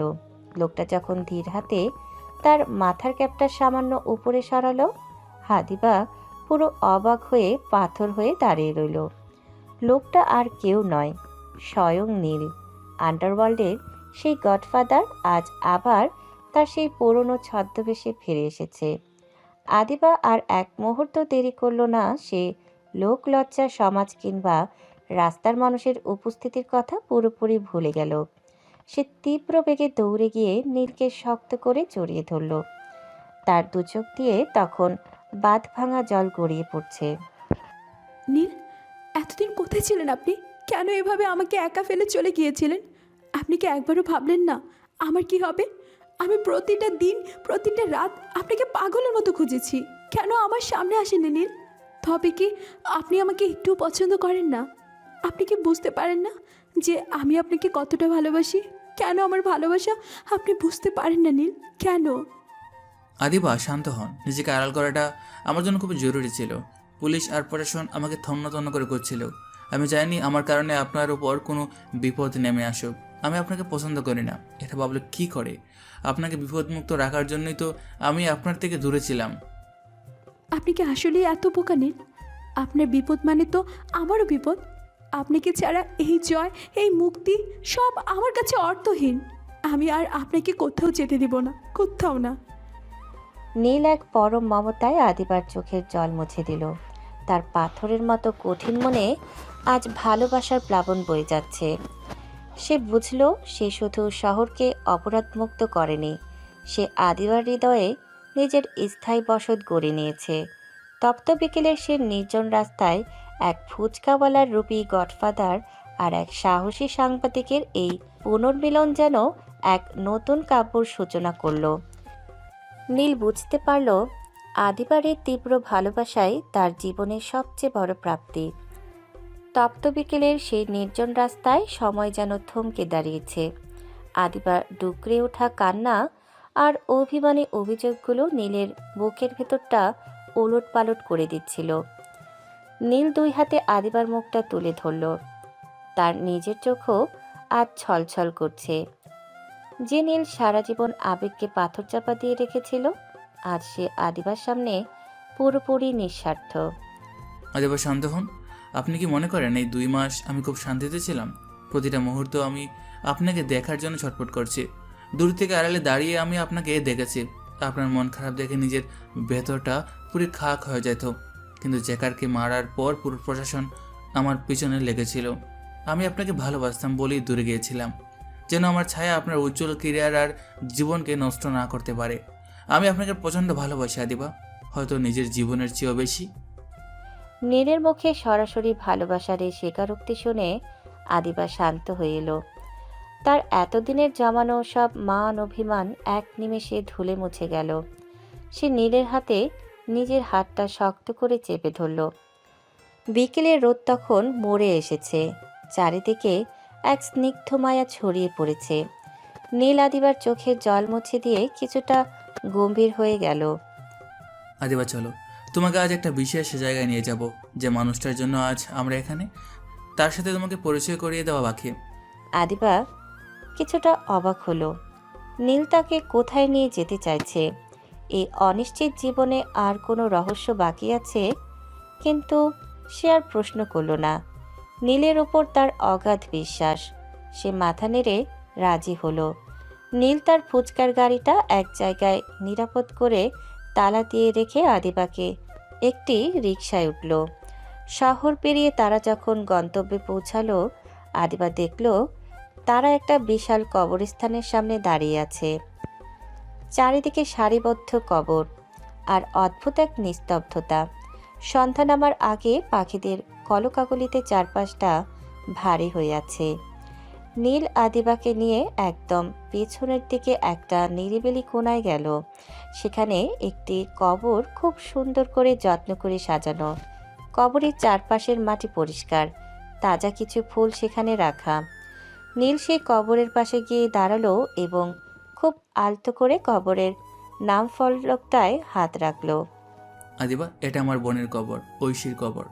যে মেয়েটার কথা আমি তোমাকে বলেছিলাম, যার অকাল মৃত্যু আমাকে আজ নীল থেকে গডফাদার নীল বানিয়েছে। জ্যাকারকে শেষ করার পর আমি প্রথম এখানে এসেছিলাম, কিন্তু আজ তোমাকে নিয়ে এসেছি কারণ তুমি সেই মানুষ যে আমার এই অন্ধকার জীবনকে আবারও আলোয় ফিরিয়ে এনেছো। ঐশীকে আমার বলা উচিত যে তার ভাইয়ের জীবনে এখন একজন খুব ভালো বন্ধু আছে। আদিবা কবরের নাম ফলকটার দিকে তাকিয়ে দেখল ঐশী আহসান। তার বুকের ভেতরটা হু হু করে উঠল। সে দেখল নীলের চোখের সেই আদিম হাহাকার আজ কিছুটা শান্ত। আদিবাও ধীর পায়ে কবরের পাশে গিয়ে দাঁড়ালো। তারা দুজনে মিলে পরম ভক্তি আর শ্রদ্ধার সাথে ঐশীর জন্য দোয়া এবং মোনাজাত করলো। মোনাজাত শেষে যখন তারা দুজনে উঠে দাঁড়ালো, আদিবা দেখল নীলের চোখে এক অদ্ভুত প্রশান্তি। ঐশী জানো, এই আদিবা চৌধুরী কিন্তু খুব জেদি। তোমার ভাইয়ের একটা কথাও শোনে না, কিন্তু এই মানুষটা না থাকলে হয়তো আমি আজ বেঁচে থাকতাম না। ঐশী, তুমি যেখানেই থাকো ভালো থেকো। তোমার ভাইকে আমি আর কখনো একা হতে দেব না। তোমার না বলা সব অপূর্ণ ইচ্ছা আমি আর নীল মিলে পূর্ণ করব। কবরস্থানের সেই শান্ত পরিবেশে দাঁড়িয়ে নীল আর আদিবা একে অপরের দিকে তাকালো। যে প্রতিশোধের আগুনে এই গল্পের শুরু হয়েছিল, আজ সেই আগুনের লেলিহান শিখা নিভে গিয়ে এক নতুন ভালোবাসার স্নিগ্ধ আলো ছড়িয়ে পড়েছে। ঐশীর কবরের পাশে দাঁড়িয়ে থাকার সময় ঝিরঝিরে বাতাস বইছিল। নীল আর আদিবা যখন কবরস্থান থেকে বেরিয়ে এলো, তখন আকাশের বুক চিরে এক ফালি চাঁদ উকি দিচ্ছে। শহরের কোলাহল দূরে কোথাও মিলিয়ে যাচ্ছে। নীলের মনে হলো দীর্ঘ এক দুঃস্বপ্নের পর সে আজ প্রথম মুক্ত বাতাসে শ্বাস নিচ্ছে। তার কাঁধ থেকে এক বিশাল বোঝার ভার নেমে গেছে। আদিবা তার হাতটা শক্ত করে ধরে হাঁটছে, যেন এই হাত আর কোনোদিন ছাড়বে না। আদিবা, আমার এই অন্ধকার জগৎ, এই গডফাদার পরিচয় সব আমি আজই কবরস্থানের দেওয়ালের ভিতরেই বিসর্জন দিয়ে এলাম।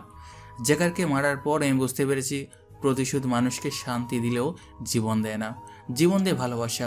আমি ঠিক করেছি আমি আর আন্ডারওয়ার্ল্ডে ফিরব না। নিশানকে বলে দিয়েছি আমার সব ব্যবসা গুটিয়ে নিতে।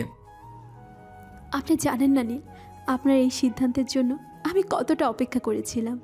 আমি চাই না আমার প্রিয় মানুষটা সারা জীবন খুনি আর পুলিশের হাত থেকে পালিয়ে বেড়াক। আমি চাই আপনি সেই সাধারণ নীল হয়ে আমার পাশে আসুন, যাকে আমি ভালোবেসেছিলাম।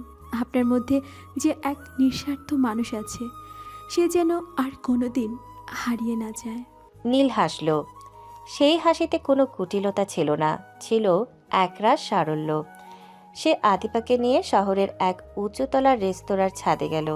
সেখান থেকে পুরো ঢাকাকে একটা জোনাকির মেলা মনে হয়।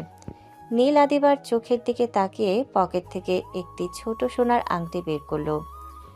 এটি ছিল নীলের মায়ের একমাত্র স্মৃতি, যা সে এত বছর ধরে আগলে রেখেছিল। আদিবা একজন প্রাক্তন অপরাধীর হাত ধরে খুব কঠিন কাজ। লোকে হয়তো অনেক কথা বলবে, আপনার সম্মান নিয়ে প্রশ্ন তুলবে, তবুও আমি সাহস করে বলছি, এই অগোছালো মানুষটাকে কি আপনি গুছিয়ে নেবেন? আমাদের যুদ্ধ শেষ হয়েছে, এবার কি আমরা একটা নতুন জীবন শুরু করতে পারি? লোকে কি বলল তাতে আমার কিচ্ছু যায় আসে না নীল। আমি আপনার সেই রূপটা দেখেছি যা পৃথিবী দেখেনি। আমি আপনার সাহসী হৃদয়টাকে ভালোবাসি। হ্যাঁ নীল, আমি আপনার সাথে সারা জীবন কাটাতে চাই। নীল পরম আদরে আদিবার আঙুলে আংটিটা পরিয়ে দিল। সেই রাতে তারা দুজন মিলে শপথ করল তারা একটি ফাউন্ডেশন করবে, যা ঐশীর নামে হবে, যেখানে ড্রাগে আসক্ত হওয়া তরুণদের চিকিৎসা দেওয়া হবে এবং যারা অন্ধকার জগতে হারিয়ে গেছে তাদের আলোর পথ দেখানো হবে।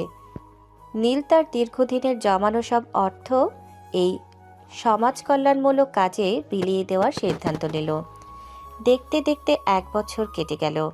আজ এই শহরের চেহারা অন্যরকম। সেই কলেজ চত্বরে আজ আর ড্রাগ কারবার হয় না। সেখানে এখন হাসি মুখে শিক্ষার্থীরা বই হাতে হেঁটে বেড়ায়। আদিবা চৌধুরী এখন দেশের সবচেয়ে প্রভাবশালী এবং সম্মানিত সাংবাদিক। তবে তার পরিচয়ের পাশে এখন আরও একটি পরিচয় যোগ হয়েছে। সে ঐশী মেমোরিয়াল ফাউন্ডেশনের পরিচালক। আর নীল এখন আর কোনো রহস্যময় গডফাদার নয়, সে এখন একজন নিভৃতচারী সমাজসেবক। তার আসল পরিচয় এখন খুব কম মানুষই জানে, কিন্তু সবাই জানে এই ফাউন্ডেশনের পেছনে এক বিশাল হৃদয়ের মানুষের হাত আছে। এক পরন্ত বিকেলে ফাউন্ডেশনের বাগানে আদিবা আর নীল বসে চা খাচ্ছিল। পাশেই ছোট ছোট ছেলেমেয়েরা খেলছে। নিশান এখন এই ফাউন্ডেশনের সিকিউরিটি ইনচার্জ হিসেবে কাজ করছে। সে এখন আর অস্ত্র হাতে নেয় না, বরং বাচ্চাদের পাহারা দেয়। নীল আবদিয়ার দিকে তাকিয়ে এক তৃপ্তির নিঃশ্বাস ফেলল। আদিবা, কখনো ভাবিনি আমার এই রক্তাক্ত হাতগুলো কোনোদিন শিশুদের মাথার উপর আশীর্বাদ হয়ে থাকবে। আপনি আমাকে বদলে দিয়েছেন। না নীল, আপনি নিজেই বদলাতে চেয়েছিলেন, আমি শুধু আপনার হাতটা ধরেছিলাম। দেখুন আজ কতগুলো পরিবার আপনার কারণে হাসছে। এটাই তো আসল গডফাদারের পরিচয়, যে ধ্বংস করে না বরং সৃষ্টি করে। সূর্য যখন দিগন্তে ডুবছে তখন নীল আর আদিবা একে অপরের কাঁধে মাথা রেখে সেই দৃশ্য উপভোগ করছিল। তাদের জীবনে অনেক ঝড় এসেছে, অনেক রক্তপাত হয়েছে, কিন্তু শেষ পর্যন্ত ন্যায়ের জয় হয়েছে। যে অপরাধের বিষ এই শহরকে গ্রাস করেছিল তা আজ ভালোবাসার অমৃতে ধুয়ে মুছে গেছে। নীল বুঝতে পারল ঐশী আজ যেখানেই আছে সে তার ভাইয়ের এই নতুন জীবনের খুব খুশি। অন্ধকার গলি থেকে রাজপথের আলোয় ফেরার এই গল্পটি এখানেই শেষ হলো। ভালোবাসা যখন জেদ আর সাহসের সাথে মিশে যায় তখন পৃথিবীর কোনো অন্ধকারই তাকে আটকাতে পারে না। নীল আর আদিবার এই অমর প্রেম কথা শহরের মানুষের মুখে মুখে লোকগাথা হয়ে রয়ে গেল। অপরাধমুক্ত এক নতুন ভোরের সূর্য তখন মাথার উপর উজ্জ্বল হয়ে হাসছে, যেখানে নেই কোনো গ্লানি, নেই কোনো অপরাধবোধ, আছে শুধু অফুরন্ত ভালোবাসা। নতুন দিন, নতুন দিগন্ত, নতুন ভালোবাসা, এ যেন এক আত্মা, দুই দেহের সংমিশ্রণ।